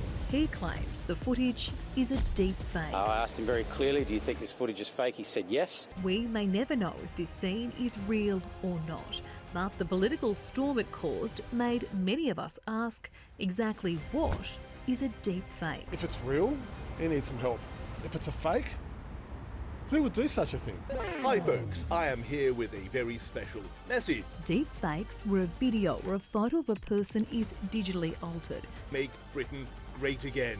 Huzzah! So that their face or body appears to be someone else's. 90% people cannot tell the difference. In 2024, the technology behind deep fakes is getting smarter. And this is happening in real time. So it's like a live deep fake. Yeah. And apps are making it easier. It honestly made my stomach churn. There's nudes of Georgia. There's not, but that would be your first thought. And you're completely powerless here. Exactly. I've lost all power. Romance scammers are no longer just hiding behind keyboards using deepfake technology. What we do know is that deepfakes are a threat. They want to push an agenda that cause bigger problems than confusion alone. I just knew in that moment I'd been done. Pretty heinous and calculated. Absolutely. But they know what they're doing. But what we don't know is exactly how far use of deepfakes will go. They destroy you. They take your dreams away. And how we plan to police them in the future. And artificial intelligence is just moving at such a pace that the authorities can't keep up. AI is one of the biggest ethical dilemmas of our time. We are at a turning point in our next phase of evolution.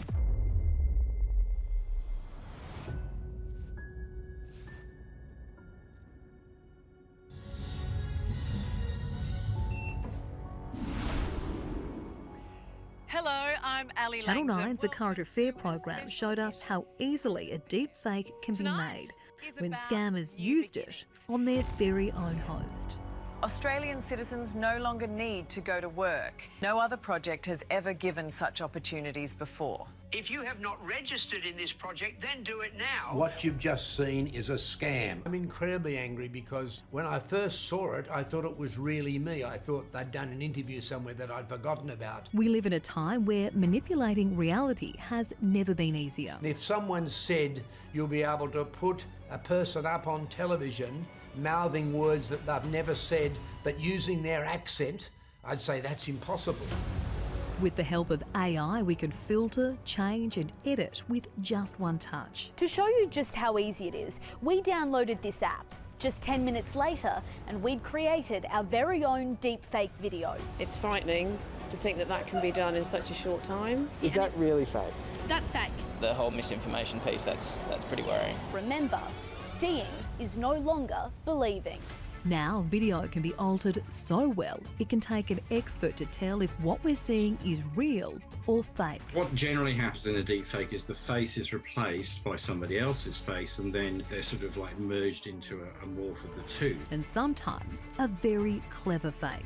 What's being calculated here? This is capturing your face and it's applying a little mesh. And what we're able to do is take that mesh and just replace it with someone else's face.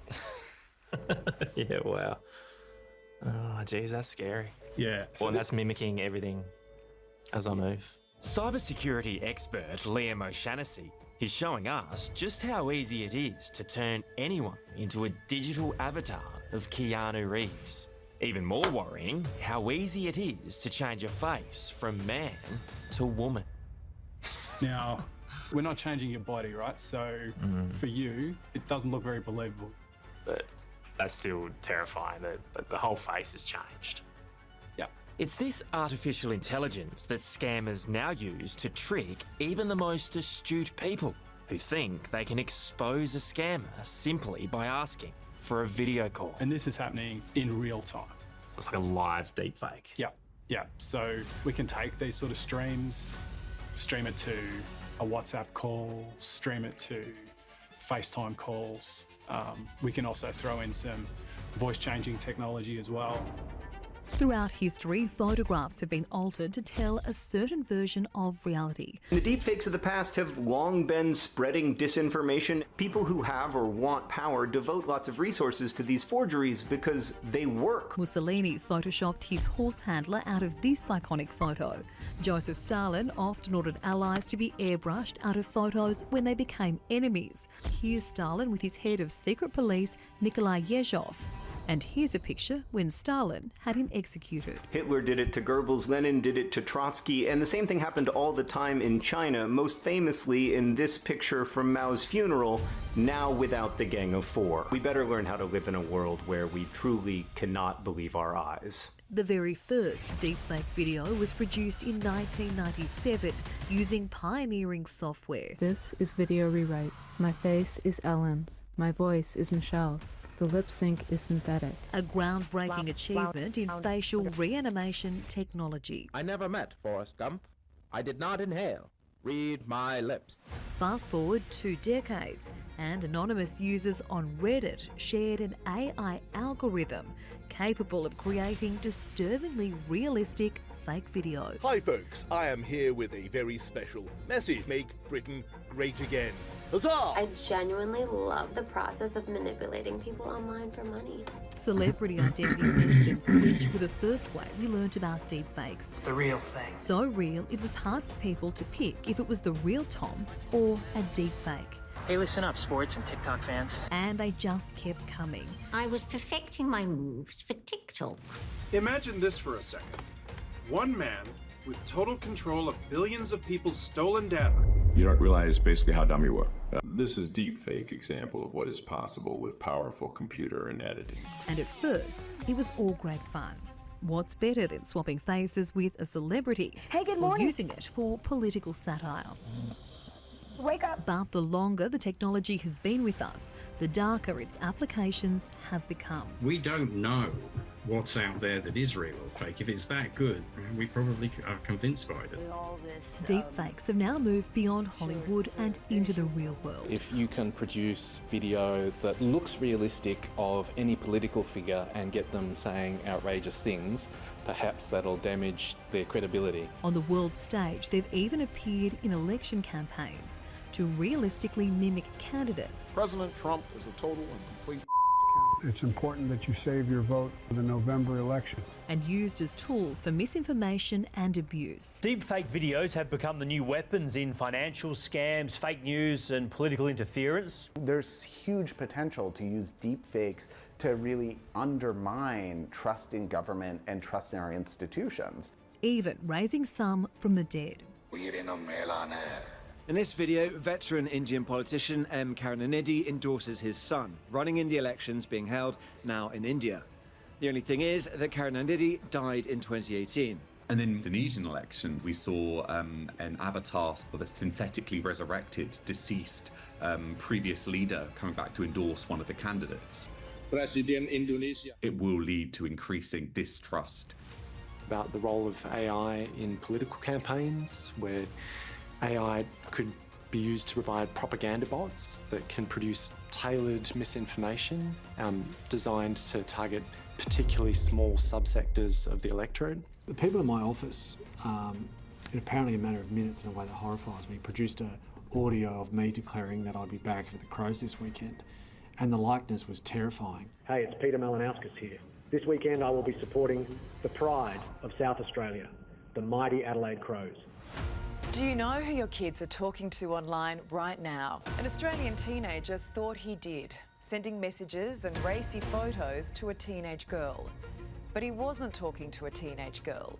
He was talking to scammers in Nigeria. Deepfakes have been used to create fake pornographic material, to threaten and blackmail people.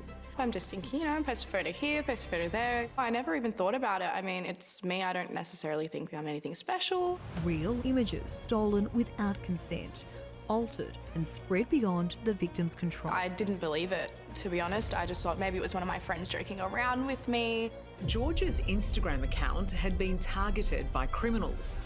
Georgia immediately complained and the Instagram profile was eventually taken down. But it didn't stop there. Wanted to come down, wanted to come up, wanted to come down, wanted to come up. How many fake accounts were created? Oh, God, possibly, from the top of my head, around 10. 10 accounts? 10 plus, yeah. Pretending to be you? Yeah. It honestly made my stomach churn. People would just look at that and be like, okay, there's nudes of Georgia. There's not, but that would be your first thought. I mean, it's pretty shocking, isn't it? I have family. I don't want them thinking that. Digitally created and altered sexually explicit material that is shared without consent is a damaging and deeply distressing form of abuse.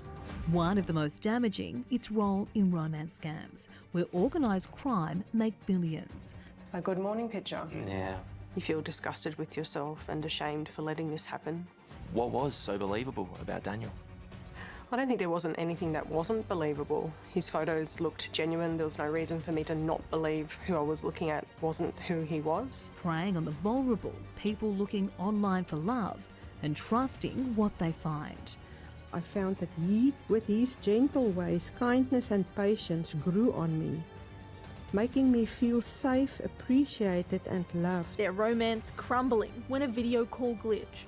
I saw a black man sitting in a cupboard, covering with a blanket. I shouted out loud in disbelief, is this the reality? Is this guy the scammer? Am I really being scammed?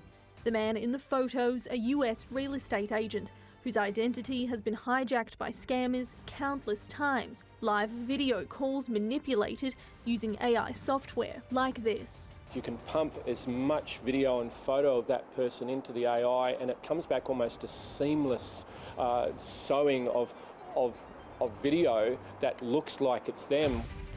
How did the conversation shift from a friendship and friendly chat to investing, money and crypto?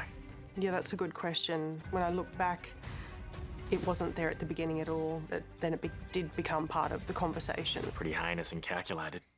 Absolutely, but they know what they're doing.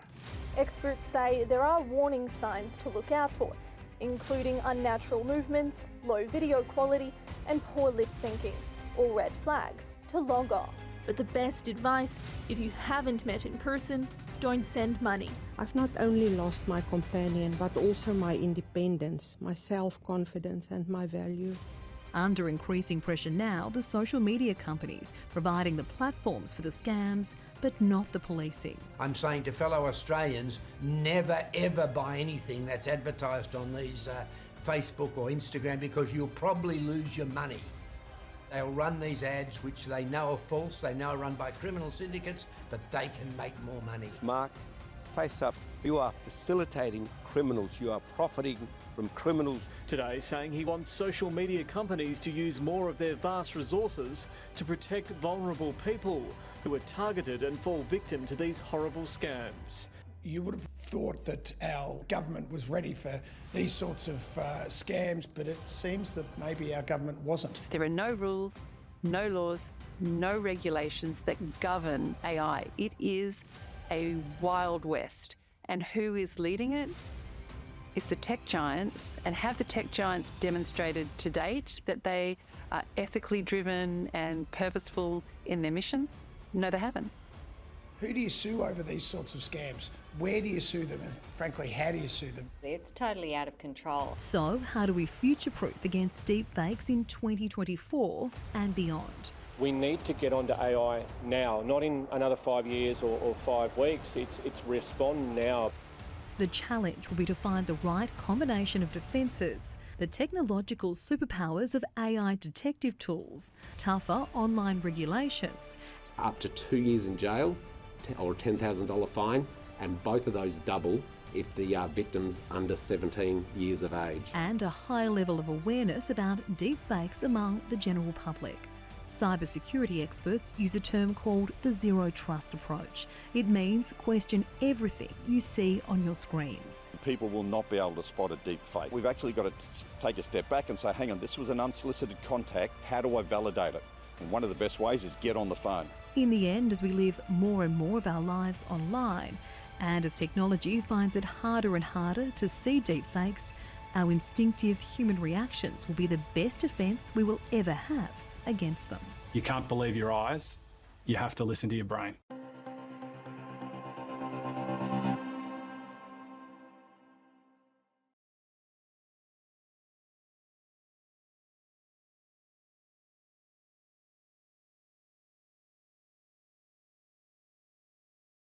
He describes himself as a simple man who got lucky, but luck alone doesn't sell 200 million albums or keep you at the top of the music game for 4 decades. No, Rod Stewart has lashings of talent and an appetite for hard work as well.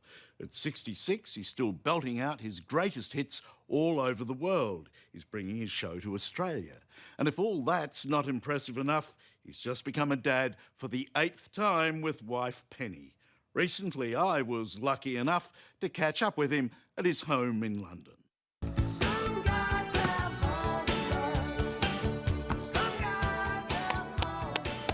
Well done. What's that penalty? That's good.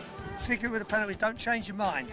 It's not every day you get a private coaching lesson with Rod Stewart. Well, look at the shoes. There's no excuse, come on. Let alone in the grounds of his English mansion on his private pitch. Oh, he was kind to me. First time a goalie's leapt out of the way for me. Right, number 2. At 66, Rod still kicks like a pro. What shot? You missed it. Runs his own amateur team and plays home games here every Sunday.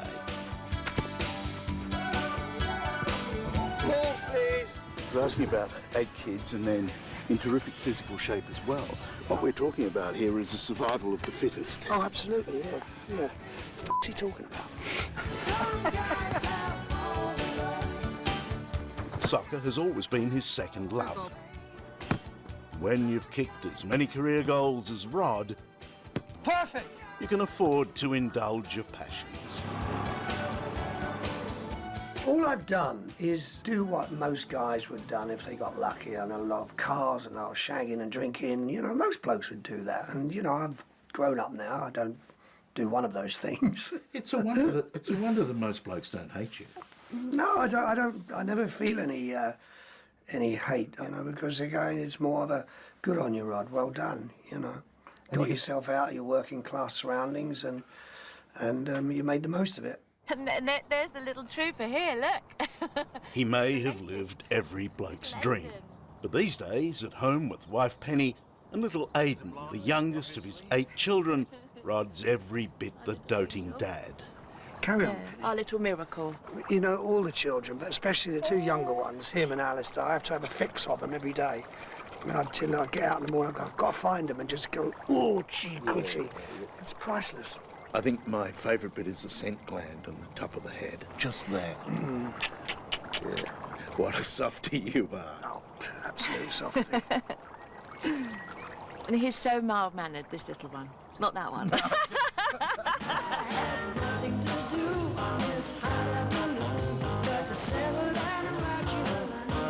There was nothing mild about Rod's wild youth.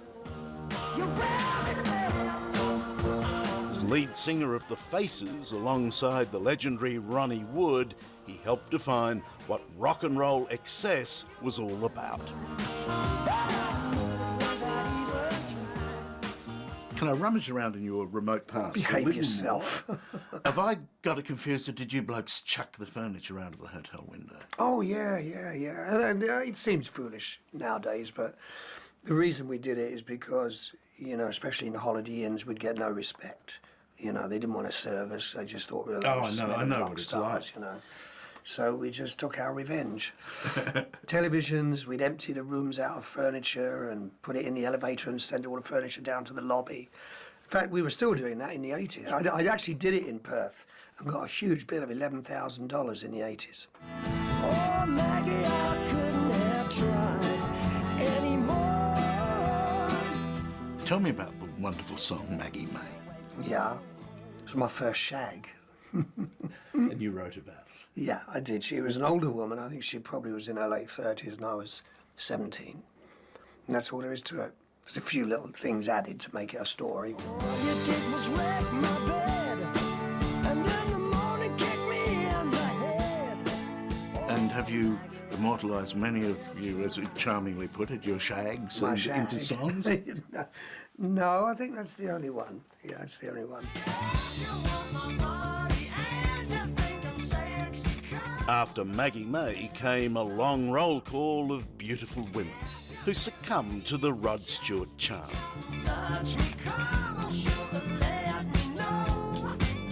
Among others, Joanna Lumley, Britt Ekland, Alana Hamilton, Kelly Emberg.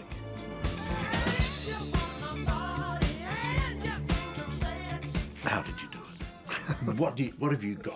I'm embarrassed. I don't know. I mean, I'm not a standardly good-looking bloke. I don't know what it is. No, you're a very attractive man. Yeah, I But- suppose so. But I mean, I'm not. But to Brad pull that Pitt, am roll I? call of birds, Yeah. I used to do all right even before I was in the music business. You know, I had probably a good chat-up line and. Putting in the effort. Yeah, I think I can be when I want to, fairly charming and well-mannered. I think of the line, some guys have all the luck. Oh, that's very true. That's you. Yeah, that's very true.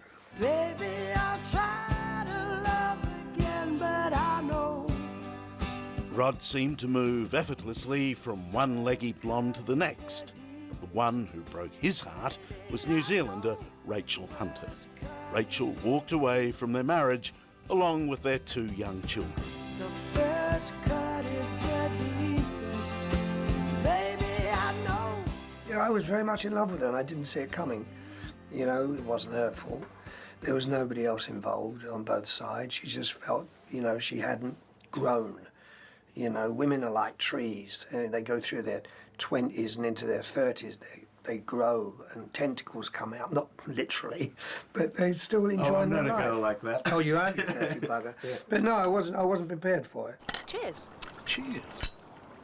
Meet the latest, and Rod assures me, the last lady of the manor, his third wife, Penny Lancaster. Stewart has. You succumbed?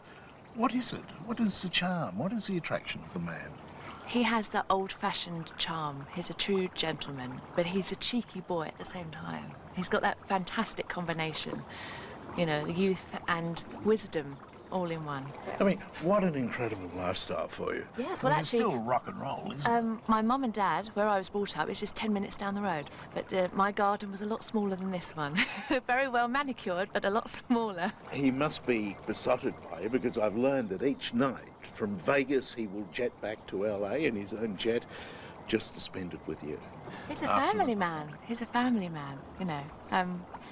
And he wouldn't feel comfortable going out on tour if myself and our 2 younger sons couldn't join us. He does enjoy being with his family, and it's not so much fun out on the road by yourself. So you have tamed what might be rock and roll's wildest man. I wouldn't say tamed. He still has a very wild side to him. Rod has certainly sown his wild oats over the years. A paddock full.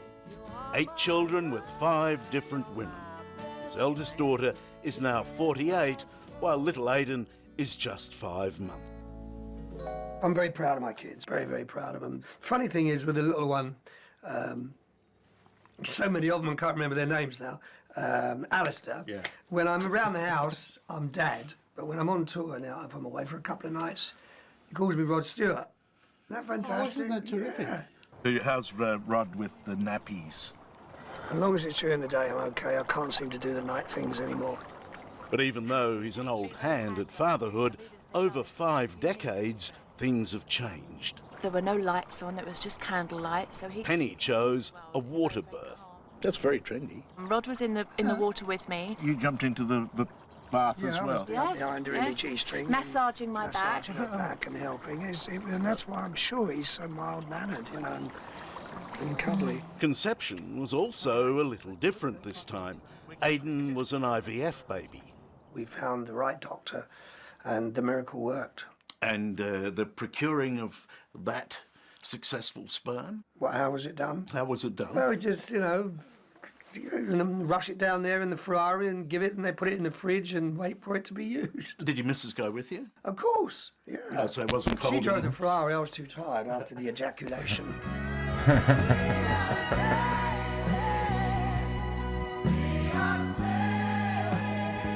In this charmed life, the only stroke of bad luck came 11 years ago. Thyroid cancer threatened to silence that distinctive voice. If you're going to have a cancer, thyroid cancer is probably the easiest one to get rid of in the early stages. But not the best thing to have if you're a singer. Yeah, the operation could have gone terribly wrong and could have lost my voice, which I did for quite a while. Oh, right, so you had to redevelop your voice? Yeah, because they cut right through the muscles. Yeah. But it came back after about 9 months. In that small cafe, the park across the way. And with his voice back in fine form, Rod made a career comeback, performing some of the greatest American songs ever written. I'll be seeing you in every lovely summer's day. Was ambitious and daring, but he more than got away with it. But I'll be seeing you. You know, I grew up with these songs, and it's amazing how they do enter the subconscious, these songs, because even Penny knows them, and she's only 40. Some of them are written 60, 70 years ago. But it was a big decision. You know, I felt like a bit of a rock and roll traitor the night before the album came out, but, you know, we've done 27 million.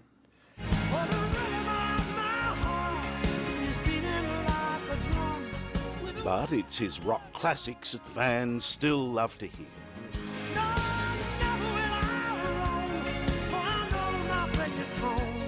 We'll get our chance next year when Rod brings his greatest hits world tour to Australia.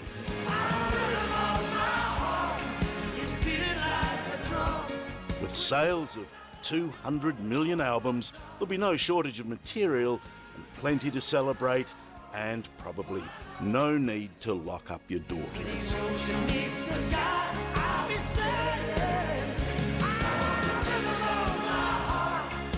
And you're going to perform in a few wineries as well. Yes, I like the wineries. You have a fondness for Yeah, everyone's pissed as a fart by the time you go on. And it's a great, and they do behave themselves, by the way. You know, it's a great, it doesn't feel like work when I come down to Australia. I love the country, and I'm not just saying that, you know. Now, I've got a 9-year-old. I've got to keep going for a while, but you've got one that's not even 6 months. You're going to be singing into your 80s. Oh, no, I can't imagine that. Why not? But I would love to. I love singing. I really do. I love performing. You're out there doing it for the rest of us, mate. Ah, bless you. Thanks for your time. Oh, OK. Hello, I'm Adam Hegarty. Thanks for watching 60 Minutes Australia. Subscribe to our channel now for brand new stories and exclusive clips every week. And don't miss out on our extra minute segments and full episodes of 60 Minutes on 9now.com.au and the 9Now app. Olá, eu sou o Nuno. Bem-vindo ao meu canal Como Faço. Hoje vou-vos ensinar a fazer como eu faço bolachas húngaras. Bem, eu preciso, para fazer essas bolachas, 250 gramas de margarina, 140 gramas de farinha maisena, 145 gramas de açúcar em pó, 320 gramas de farinha, 10 gemas, barra de chocolate para passar, gemas para pintar e formas para cortar a bolacha. Bem, vamos agora proceder. É só agora colocar tudo dentro. Já deitei o açúcar, a margarina, a farinha,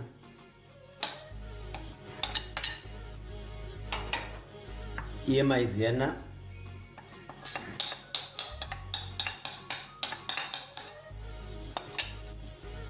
E uma pitada de baunilha ao gosto. Quem quiser botar, quem quiser não botar, é indiferente. Isto é facultativo. Olha um bocadinho. Bem, e agora vamos com as mãos, vamos amassar tudo. Bem, já está quase amassado aqui dentro, como vocês viram, está uma massa durinha, é assim que tem que ficar.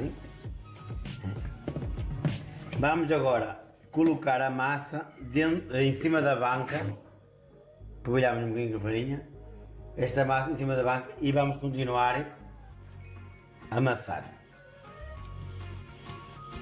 Amassar mais um bocadinho, como vocês veem. Isto é a gema.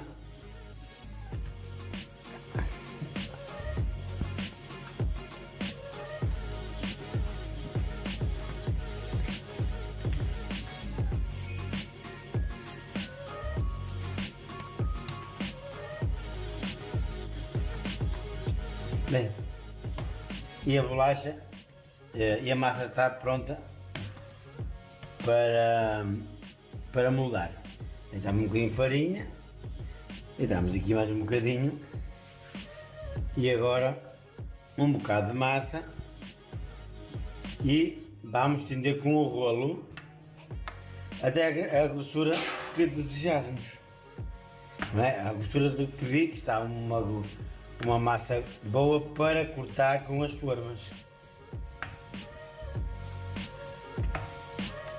Nem uma massa muito fina, nem uma massa muito grossa. Ora, eu vou buscar aqui as forminhas e vamos ver a grossura se fica bom. Tá bom.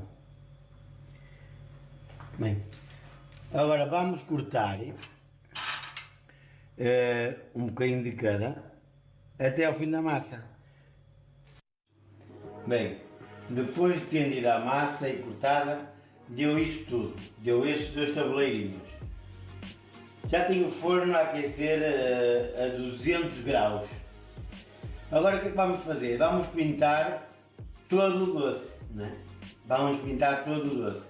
E ao fim de pintar, vamos riscá-lo. Mas eu vou fazer algum para vocês verem. Bem, o pincel que eu tenho aqui foi improvisado, que o outro partiu e tem que ser mesmo com este pequenininho que eu tinha. Bem, vocês agora pintam assim o doce todo com isto é só gema, não ovo, gema. Nunca ovo, só como vocês veem. Que é para cozerem e dar aquela textura de queimadinho, aqueles queimadinho bonito. Se fosse com a clara não ficava com aquele tom brilhante e bonito. Pronto, eu vou agora só pintar alguns com estes, né? Não tirar o excesso também da gema. E depois com um garfo vamos passar, carregar um bocadinho para baixo, assim. Só carregar um bocadinho o garfo, assim. Assim. E vamos fazer em todo o doce. Como estão a ver, já está quase o doce todo riscado. Este já está. Vamos agora então colocar ao forno e depois esperar aquilo coisa, ok? Vamos lá.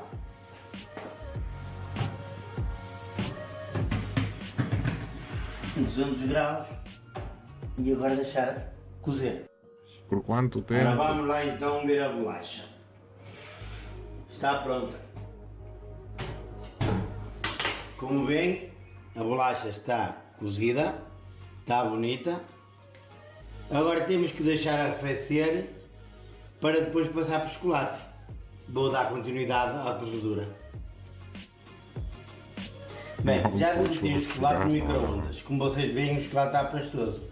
O que é que se faz para ele ficar mais líquido um bocadinho? Vamos acrescentar um bocadinho de óleo no chocolate.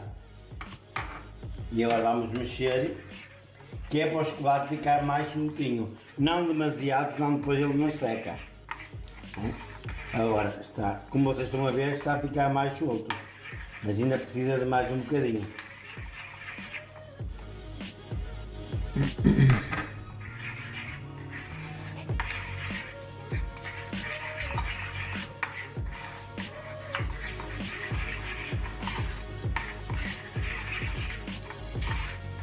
Como vocês veem, está líquido. Não está aquele chocolate tão pastoso. Mas ainda pode ficar mais um bocadinho. Agora nós é que temos de procurar encontrar uma consistência do chocolate boa para o doce, para que podamos passar, ficar com brilho. Está a ver como ele já está com brilho, está mais bonito o chocolate e não está pastoso. E agora o que é que vamos fazer? Pronto, disto está tudo envolvido. Vamos pegar na bolacha o meio e vamos mergulhar a bolacha até meio. Sacode-se, passa-se o fundo assim e a bolacha está pronta. E agora temos que fazer em toda a bolacha. Vamos fazer um bocadinho, agora o coração, metade do coração, a estrela também, agora tudo em metade. E o sininho. Vamos continuar então a passar. Olha, aqui estão as nossas bolachas húngaras. Umas sem chocolate, outras com chocolate. Como vocês veem, está um doce muito bonito. Espero que vocês experimentem. E foi mais um vídeo meu. Não esqueçam de meter like, de partilhar. Façam os vossos comentários mesmo no YouTube. Bem, partilhem. Fiquem com Deus, até à próxima. How much of that do you think is to do with them having the wrong? It is almost 2:30 in the morning. I think I will stop for tonight and be back later.